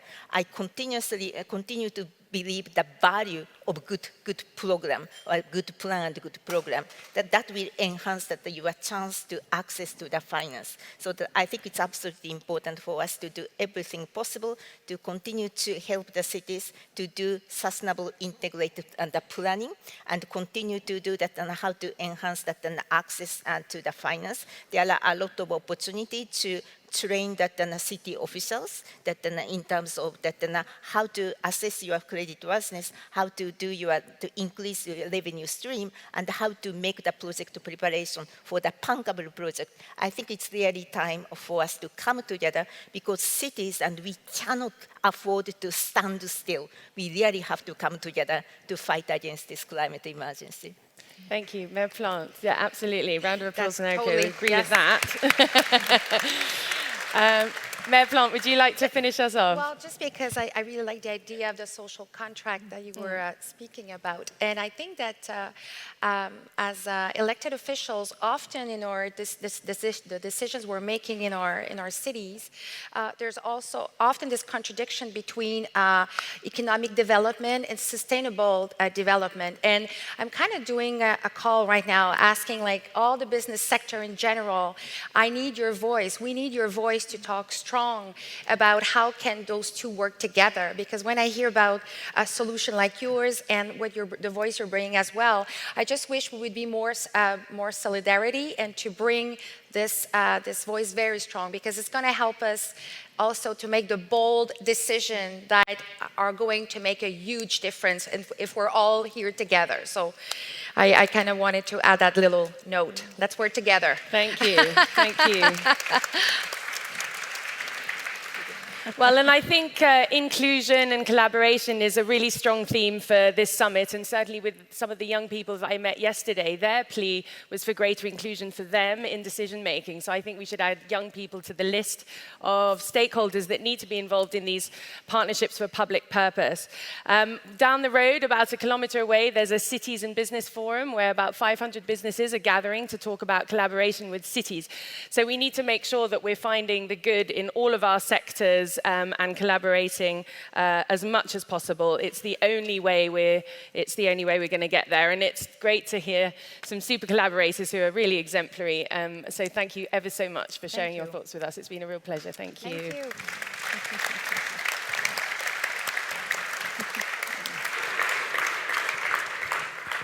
Thank you so much to our panel. Did you really notice what was said here by Mads Nipper, who's not just sort of one businessman, it's one of the leading Danish companies, and we heard the need, he spoke about a need for a fundamental rethink of the social contract between business and society.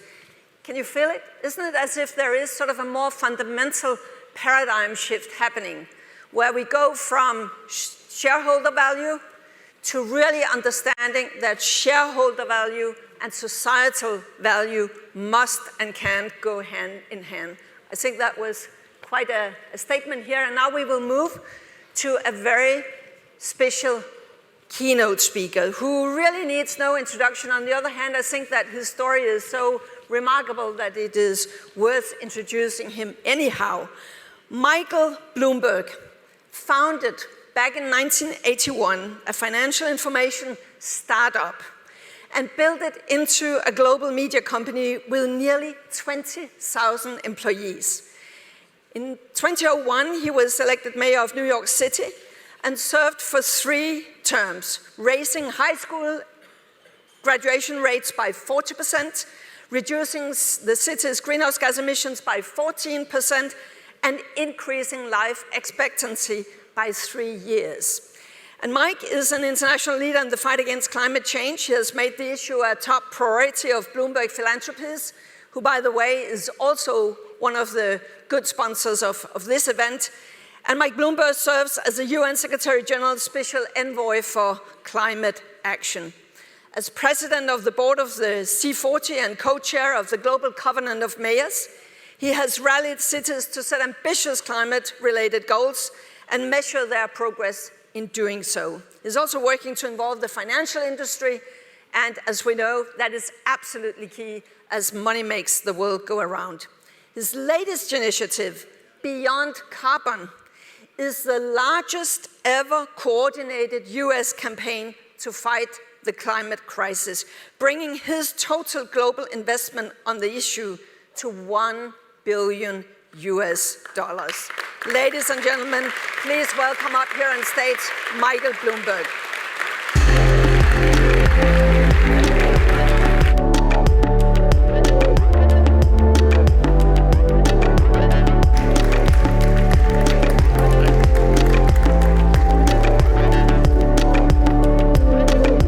Well, good morning, everyone. Can't hear you. Good morning. That's the spirit. Mayors are supposed to be out there and not be afraid to say something. Connie, thank you for those kind words. You gave them exactly the way I wrote them. Seriously, it's great to be back here in Copenhagen. This is my second visit this year. The UN constantly ranks Denmark as one of the happiest countries in the world. Where else can you find a ski slope on top of an incinerator that turns waste into energy? Only here. Now, I did promise 6 months ago when I was here I would bring my skis this time, but I didn't. Anyways, it's always a pleasure to make this trip, and I was also here for COP15 Summit about a decade ago. Back then, the C40 was still a very young organization, and not too many world leaders were paying attention to what cities were doing back then.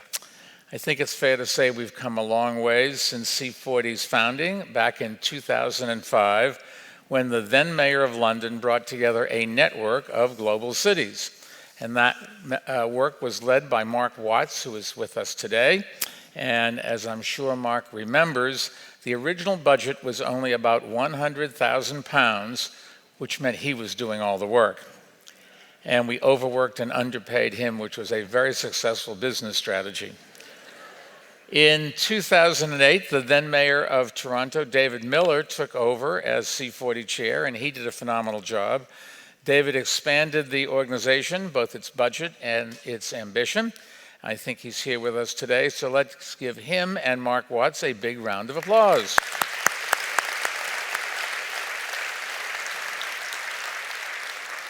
When I became chair back in 2010, the annual budget was $750,000, and we began measuring the engagement of cities to create accountability. We hired world-class experts to help cities spread best practices through workshops and networks, and we also merged with the then Clinton Climate Initiative, and we expanded the voice that cities have in the direction of the organization, a move that was led by Copenhagen's Lord Mayor Frank Jensen. And we expanded our reach by recruiting more cities from the global south. In fact, I passed the job of chair to Rio de Janeiro Mayor Eduardo Paes. And to make all that work possible, we grew C40's budget from about $750,000 to $15 million. Now, Bloomberg Philanthropies was a donor, but we also had founding partners like Real Dardania and the Children's Investment Foundation, where Shirley Rodriguez was our main point of contact. And today, Shirley is the Deputy Mayor of London, and we're glad to have her with us today. She and her boss, Sadiq Khan, have made climate action a top priority in London. And lucky for them, there's not much news out of Parliament these days. It's almost as quiet as Washington. I don't know what they do during the day. Seriously, today, thanks to the work of our mayors and staff, C40 has grown to 94 cities. And if you're wondering why we still call it C40, don't ask. We also have a budget of $30 million now, with funding from more than 40 different sources. C40's remarkable growth allowed it to help cities moved to the center of the global debate on climate change. And as that has happened, C40's influence and impact has expanded. A decade ago, all the talk about climate change was focused on presidents and parliaments, and mayors were outside the tent looking in. Over time, we forced our way into the tent, especially at the Paris Climate Summit in 2015. And now I think it's fair to say we are the tent. And today, national and international leaders recognize the importance of empowering mayors who are eager to lead. Or maybe they just don't have any solutions and they want to deflect to us. But either way, this really has reversed. Today, the actions are at cities, and it's the mayors that are leading, not at the federal levels. And that's certainly true in America. One person who deserves a lot of the credit for championing cities is the Secretary General of the United Nations, Antonio Guterres. And I think it says a lot about the importance of cities that he has joined us here in Copenhagen this week. In recent years, C40 cities have taken thousands of actions to tackle climate change and reduce carbon emissions. And I think the reason that C40 has been successful is that we have stayed true to our roots. So let me give you a few examples of what I think that means. Number one, we have always been data-driven. Science and data inform our decision-making, not politics or ideology or wishful thinking. At our foundation, we have a saying that we took with us from our time in business and government. In God we trust, everyone else bring data. We've always bringing data, and the data is clear on this. The need for climate action is only growing more urgent. It seems that every day the consequences of inaction are all around us. Listen to this. 18 of the 19 hottest years in recorded history have taken place since 2001. Let me repeat that. 18 out of the 19 hottest years in recorded history since 2001. Ocean waters are warming as well. In the Gulf of Alaska, officials had to reduce cod catches by 80% just to allow stocks to rebuild in the wake of heat waves. And to underscore how concerning that is, around the world, 1 billion people rely on fish as their primary source of protein. So warming oceans poses a very serious threat to public health and safety. Now here's the second way we've found success by staying true to our roots. We are still led by mayors who understand that fighting climate change and growing the economy go hand in hand. We saw that in New York City. We cut our carbon footprint by 14%. At the same time, we created new jobs all across the city. And of course, New York is far from alone. Lord Mayor Jensen has done that here in Copenhagen, and mayors around the world have done that in their cities as well. Finally, there's one more way we've found success by staying true to our roots. We continue learning from one another. C40 encourages communication and collaboration. That helps us spread proven solutions from one place to the next and to the next. That kind of bottom-up progress takes on even greater importance in countries with national governments that are dragging their feet on climate action. And unfortunately, as embarrassing it is to say, Washington is the worst case, trying to take us backwards. About 2 years ago, President Trump announced his intention to withdraw from the Paris Climate Agreement. That wasn't the end of the story, though. Mayors across our country, along with thousands of businesses, universities, and states, all came together to declare we are not going to walk away from that agreement. Bloomberg Philanthropies, I'm proud to say, helped to pull everyone in under one banner. We call that America's Pledge, and together we are determined as a group to uphold America, the country's commitment under the Paris Agreement, even without any help from Washington. And I say that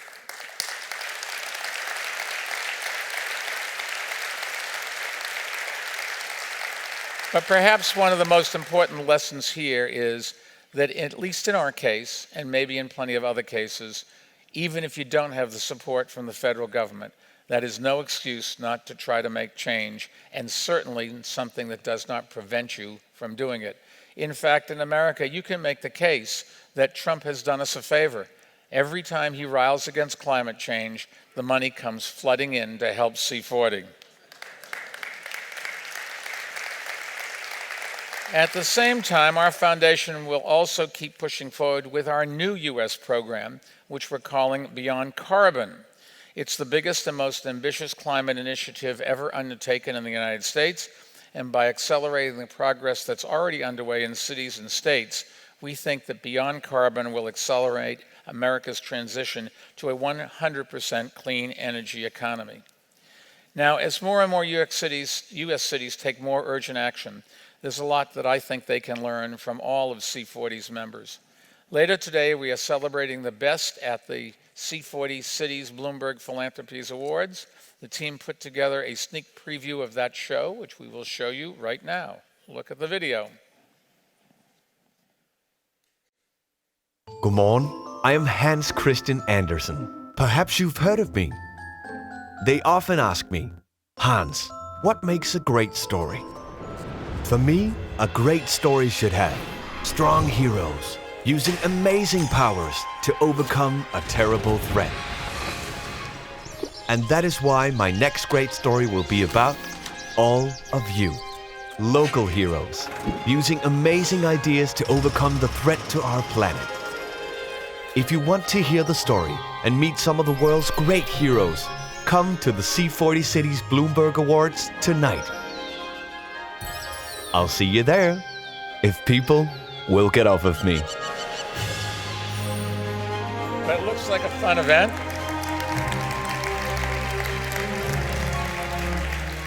Please join us and Hans Christian Andersen today at 5 p.m. But first, let me introduce one of C40's great champions. She has made Paris a global climate leader and a leader in the fight to save lives from air pollution in particular. Earlier this year, I stood alongside her as we announced a new partnership to install 150 air pollution monitors across Paris. And with the granular data we collect, we can help clean the air while also making a big dent in carbon pollution. Now, it's true that she has gotten a lot of grief for some of her efforts, and that is one of the great understatements, but she has stuck to her guns. This is one tough woman, and I give her an awful lot of credit for that. She has made the tough decisions, and my experience has always been that the public will reward you if you are honest and if you explain your intentions, even if they don't agree with you. When I made some tough decisions, my popularity went way down, and then 2 years later, way up when election time came. There is a reward for doing the right thing. And I think it's true, you don't have to be liked. You don't have to be somebody where the public agrees with you. What they want is that you're honest, and you're honest with them, and that your motives are going in the right direction.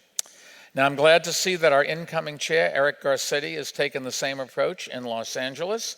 He's stood up to stop the construction of new gas plants because solar and wind in the United States are cheaper now, and that's the kind of bold leadership we need. So we're glad to have him as our incoming chair. But first, please join me in giving a warm welcome to the mayor of Paris, who has done such a terrific job as the chair of C40, Anne Hidalgo.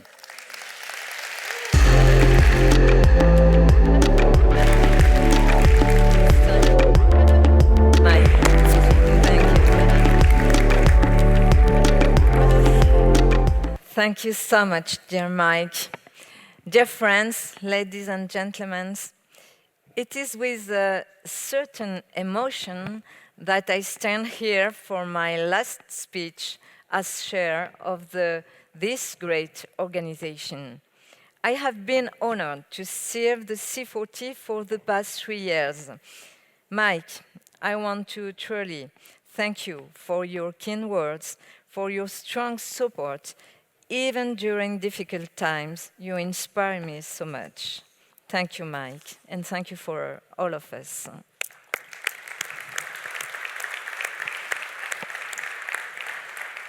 With the C40, you have gathered mayors who share a common vision on one of the most crucial issues of our time, climate change, as well as a purpose, think globally but act locally.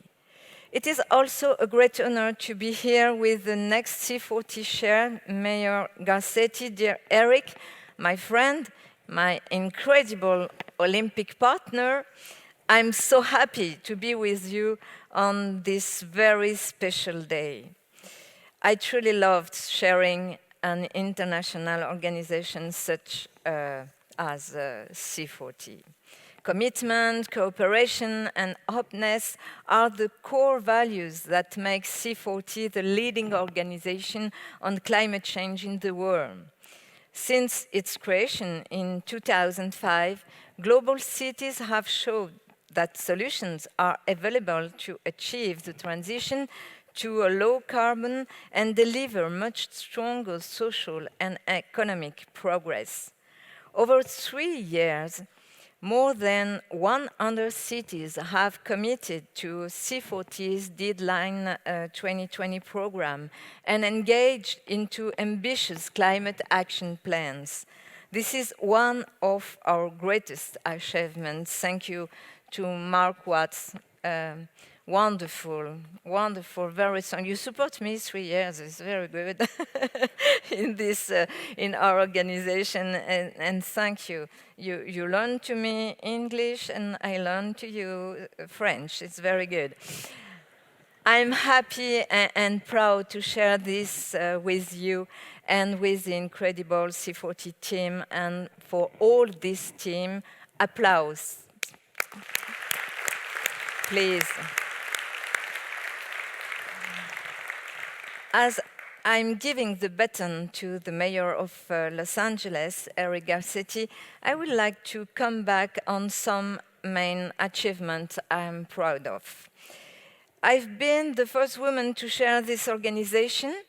I will start by sharing a few words about Women for Climate, C40 initiative to empower the new generation of female climate leaders. I launched this program to raise awareness about the impacts of climate change on women and to recognize the critical role of women in creating a sustainable future. In 2014, we were 4 female mayors in the C40 network. We are 20 today, leading some iconic cities. As women mayors, yes, we can applaud all my colleagues. As women mayors, we are breaking the glass ceiling at the local level, and more importantly, we are acting as a role model for millions of girls. I want to thank all of you. Thank you so much.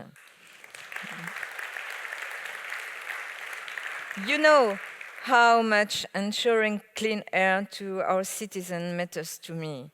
Diesel vehicles have to be removed from our cities by 2025.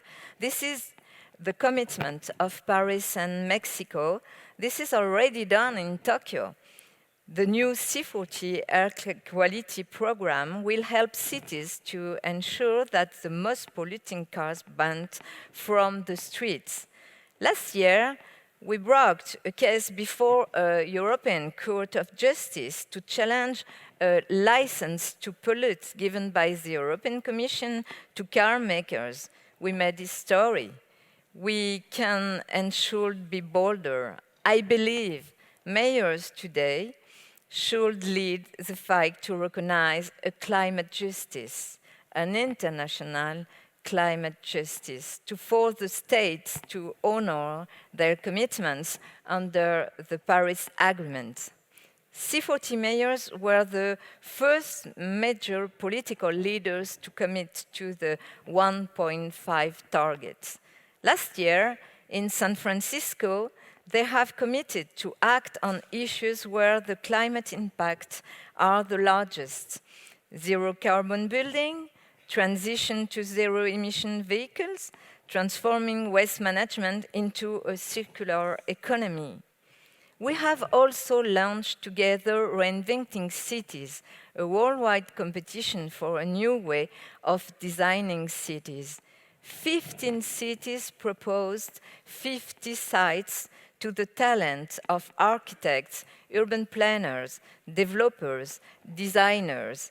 The result is amazing. I invite you to visit the exhibition here in the C40 Forum showing some of the projects. We will announce during this summit 2 new C40 declarations on air quality and food sustainable system. Region, businesses, scientists, citizens, NGOs, and investors are essential contributors. Our collaboration is crucial. I remain conscious of the emergency of the situations. There is still a lot to be done, and I will take my part by creating new indicators for cities helping to give a fair price to carbon. Maybe our network can work about that, and to measure the climate debt and the social debt in order to reduce them, and with the young people, to create free schools about climate change with and for young people in our cities. Our survival depends on actions, we know that. In the next decade, we need to accelerate and to mobilize a bigger coalition of actors to achieve the systemic shift needed. Dear Eric, what you are about to undertake is not an easy task, but you're the right man at the right place. Previous C40 chairs who are here today, David Miller, Michael Bloomberg, will confirm. And I want to thank them as well for what they did for our organization.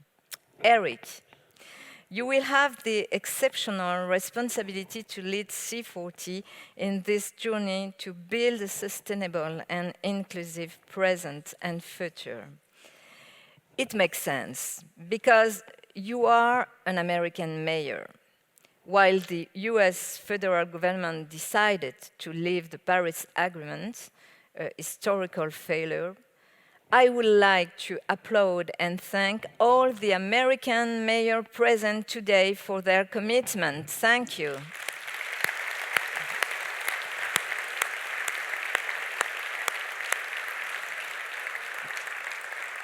It makes sense, Eric, because of your great leadership, your obvious courage, and your total commitment. This will bring a lot to this organization. It makes sense because you will lead this organization as you lead your city, with talent, success, and political vision.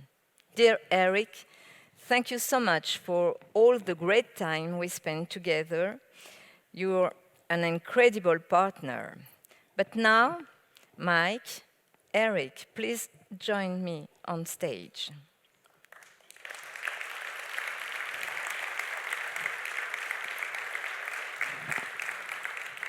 I know for sure that you are going to realize a tremendous job. I feel grateful to share this moment with you. You can count on me, you can count on us to be by your side and work hard to obtain better, faster, and bigger results. My city, Paris, and I look forward to continuing to work with you in the years to come. I'm delighted to be handing the baton to my fellow mayor and my friend Eric Garcetti. Ladies and gentlemen, thank you to Mike Bloomberg.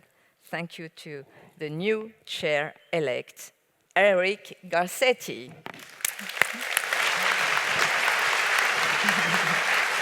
Congratulations. Thank you. Thank you.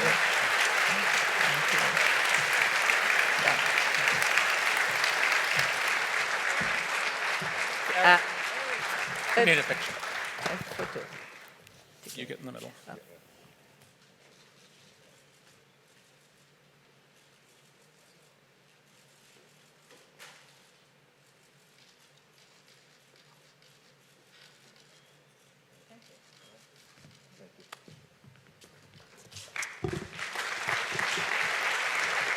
Let's give it up for Mayor Hidalgo. Mayor Hidalgo, Anne, let me lead this entire room. Let me lead this entire world in thanking you. You're an extraordinary partner and friend.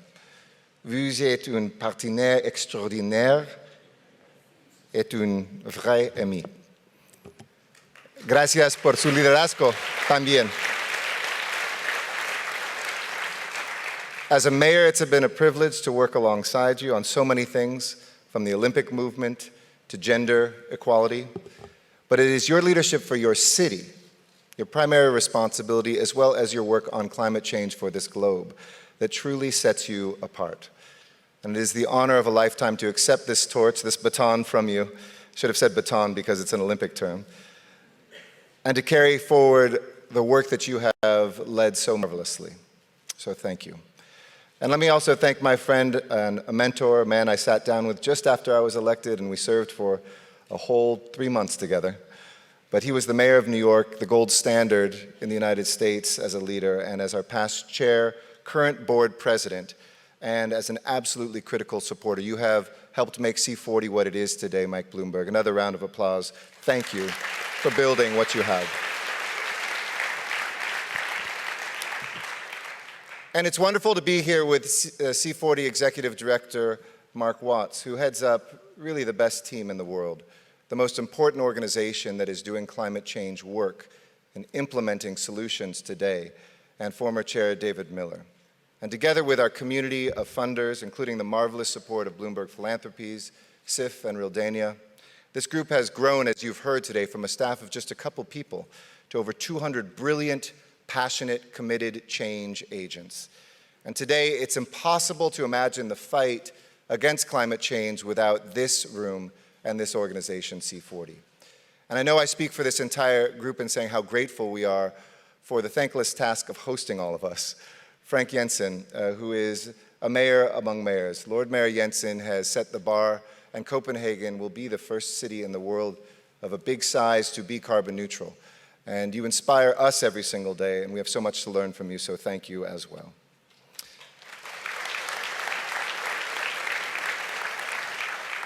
So my friends, I come to you today from Los Angeles, known around the world as the City of Angels. I was born in the 1970s in a time when both California and America were drenched with optimism. It was a time of hope, a time of prosperity and possibility. And while it was one of the most hopeful places on earth, though, it was also one of the most polluted. As a kid, I would go to school, and some days the teachers would say it's a stage 3 smog alert. That meant the air was so bad we couldn't even go outside to play. I can still feel today what it felt like in my lungs to not be able to breathe, to have our eyes tearing up. Faced with too many of these days and the worst air quality in America, mothers showed up at our city hall with gas masks on. A 10-year-old girl died in an 8-day smog storm. But our suffering jolted us into action. And in the years that followed, leaded gas gave way to unleaded gas, and heavy polluting industries were forced to clean up or shown the door. We began to monitor and improve emissions everywhere from our port to our power stations, and together we reduced our smog by 90%. But we didn't just clean up our air. At a deeper level, we began to talk about the environment as something to be protected and preserved, not polluted and plundered. While we visibly changed our city by reducing that smog, what we didn't see was the invisible threat. We weaned ourselves away from certain pollutants, but our addiction to carbon remained unabated. And this isn't just the story of my city, Los Angeles. This is the story of the world today. For the last 4 decades, science has been clearer and louder each year. I recently pulled out some notes from the late 1980s when I lived in New York City, and I was going to college at Columbia University, and I took a class as a college junior called Design and Maintenance of a Habitable Planet, taught by the late, great Wallace Broecker. He was one of the first to sound the alarm on climate change. He is credited with giving us 2 words that would change our history: global warming. And the source of the warming, we know, is us. I'm 48 years old, and during my lifetime, 71% of all fossil fuel emissions from human beings that have been released have been released in that lifetime, over 1 trillion tons of CO2. If you can't wrap your head around that, that's more than the weight of all of the fish in the sea. We saw it coming, the voices warned us, but the generations that came before us failed to act. From business leaders to politicians, some ignored the evidence, others covered it up, and most wished it would just go away. Today, we feel that ecological devastation all around us, and we hear that from young people on our streets and naturalists who can see it in our dying reefs. And it is not the only thing that is giving us anxiety. At the same time, in too many parts of the world and too many neighborhoods in our cities, too many human beings face economic hardship. And all human beings are looking to the future with deep economic insecurity. Technology is changing and it's wondrous, but it can also work us out of jobs. There have been unimaginable breakthroughs, from walking on the moon to me being able to tuck my daughter into bed last night with FaceTime. But at the same time, we see severe economic changes we're only beginning to grapple with, from the impacts of automation to artificial intelligence. These two things together are the challenge of our time: ecological devastation and economic dislocation. Or simply put, human beings ask, first, will the world survive and continue to sustain life as we know it? And then second, will there be a place for me and my children in the future world economy? I come to you today very proud to be your incoming chair, to reassure you that these problems are resolvable together, that in fact they're intertwined, that we cannot begin to address one without simultaneously addressing the other. And what excites me about this moment is that when we address these two challenges together, when we link growing economic opportunity for everyone with rapid ecological preservation everywhere, we preserve the world and promote a better life for everyone in it. Every mayor and city official in this room leads incredibly busy lives, addressing traffic, housing, infrastructure, and safety. But I am here, and I know you are here, because we believe cities can win this fight. Why? Because it's what cities do. Cities build economies. Cities protect their people. And cities collectively can save this planet. And we as mayors have no choice but to get the job done. You see, it's we as mayors who have floods on our streets, fires burning homes and killing people in our hills. And economic dislocation is hurting people in our neighborhoods. We feel it in our lungs, and we feel it in our lives, and we feel it in our budgets as well, as we increasingly spend to respond to this climate emergency. So today I want to raise the simplest of questions, and the first two are what and who. We know the what. You've heard it this morning. We are drowning in the science and the numbers. We know that the earth is warming. And we know that if we fail to take aggressive action to confront this crisis, we're not just looking at the potential collapse of our environment, but of human civilization as we know it. Which brings me to who. Look around you. It's us. This group of megacities represents 25% of the world's economic output.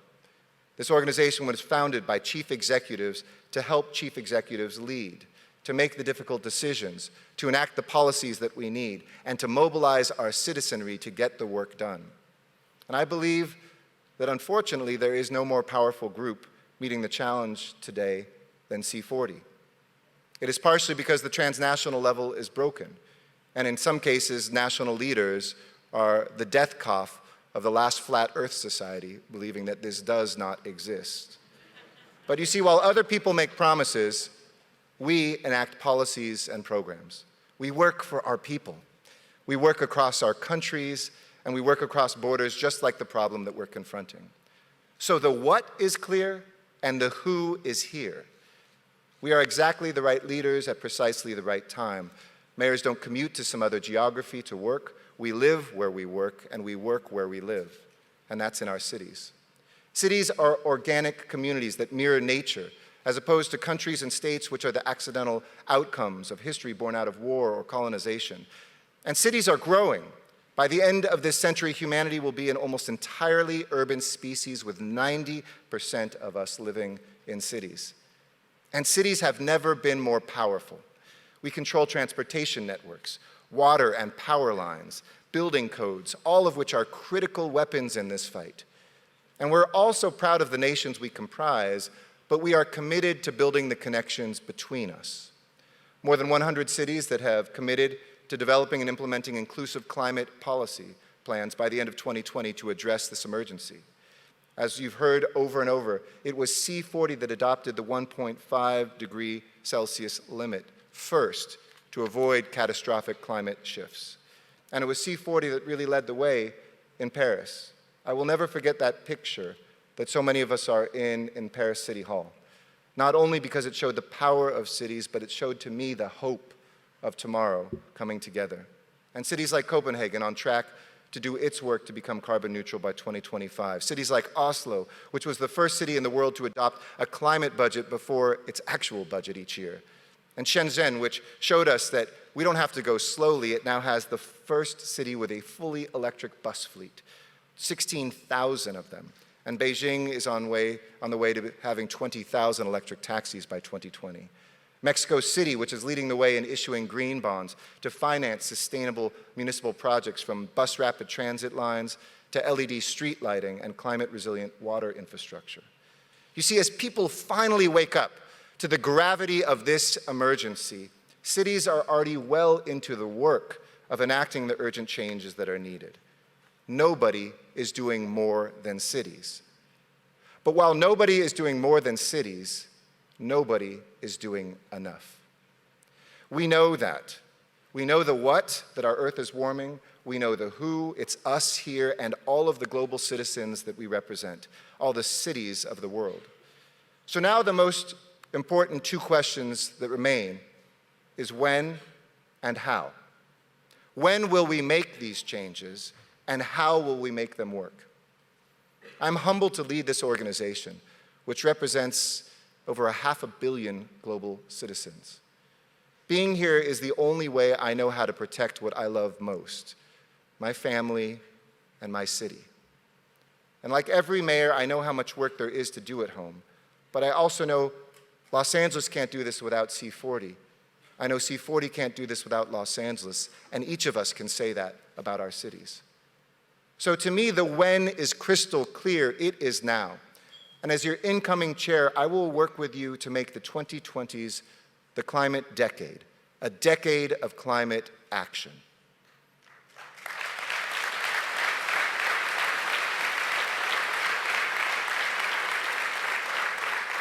I think all of us who do this work hear the clouds every single time we gather, but I don't overstate this to say that this will be the single most important decade in human history, a decade that will define and determine whether life sustains as we know it. And there are reminders all around us. One of them is in Iceland, about 2 hours to the northeast of Reykjavik, where you'll find the Ok volcano. On top of the volcano, a group of people recently placed a plaque titled "A Letter to the Future."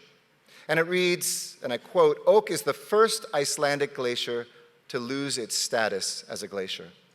In the next 200 years, all our main glaciers are expected to follow the same path.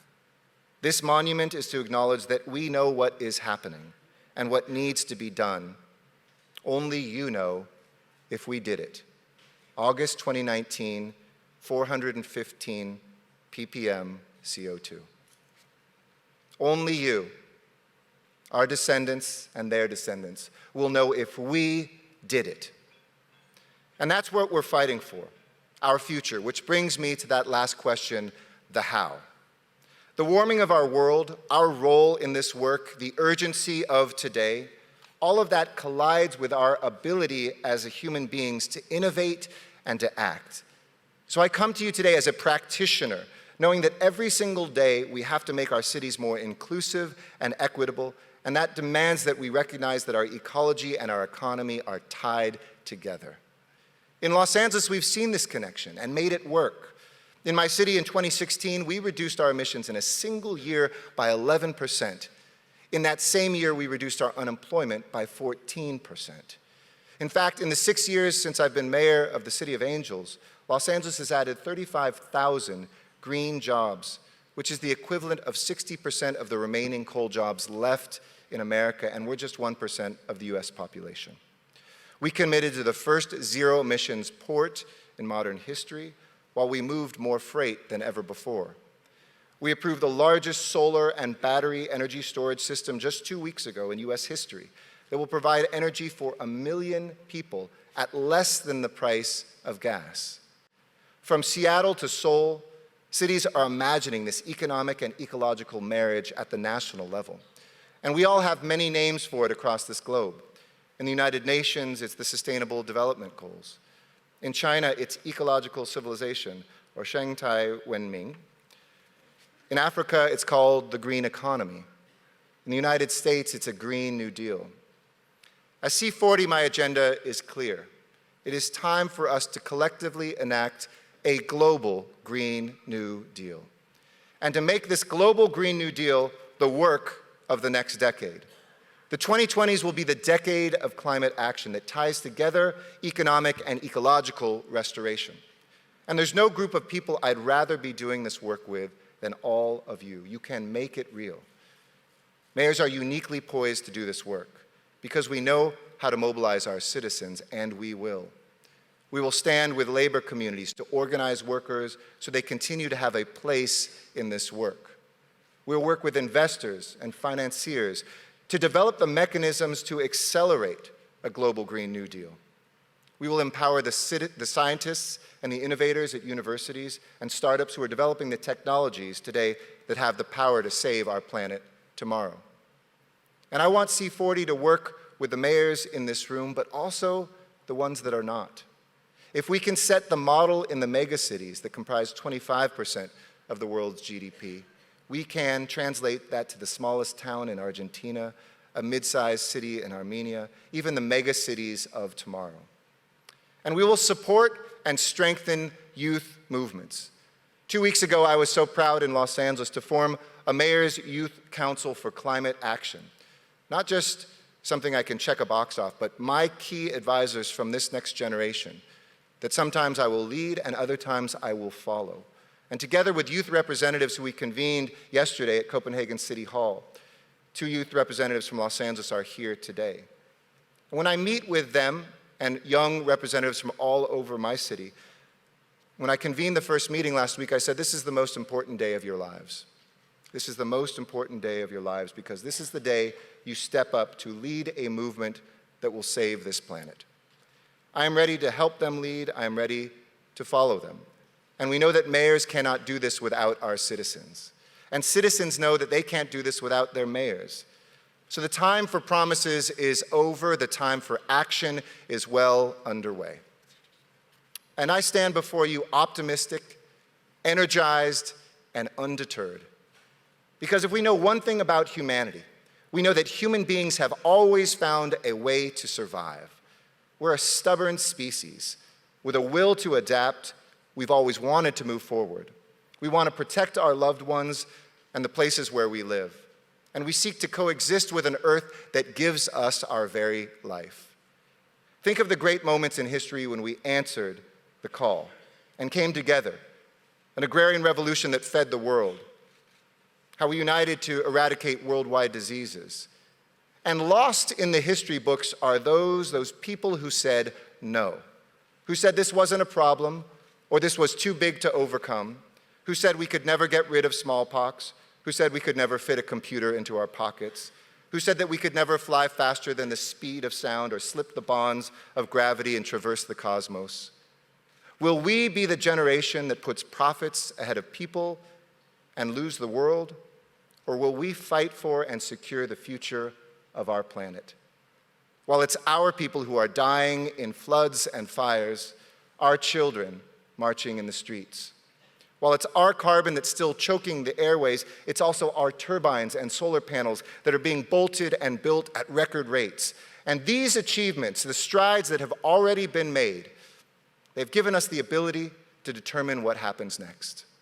We are fighting for nothing less than our right to live, for our right to thrive, and our right to leave this world better for our children and our grandchildren.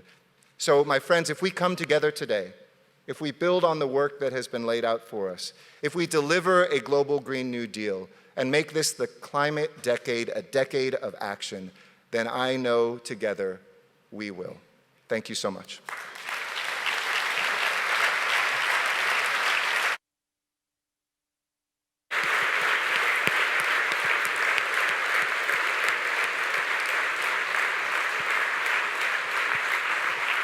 Wow.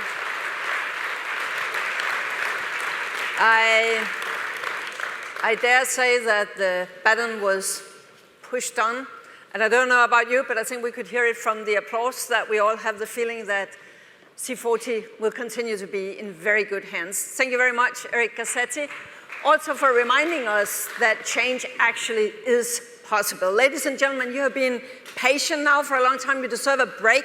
Just 1 minute with 2 pieces of information before we break. There will now, from 12 on until 1, be deep dive sessions at this floor and downstairs on some of the topics that we have been circling around this morning.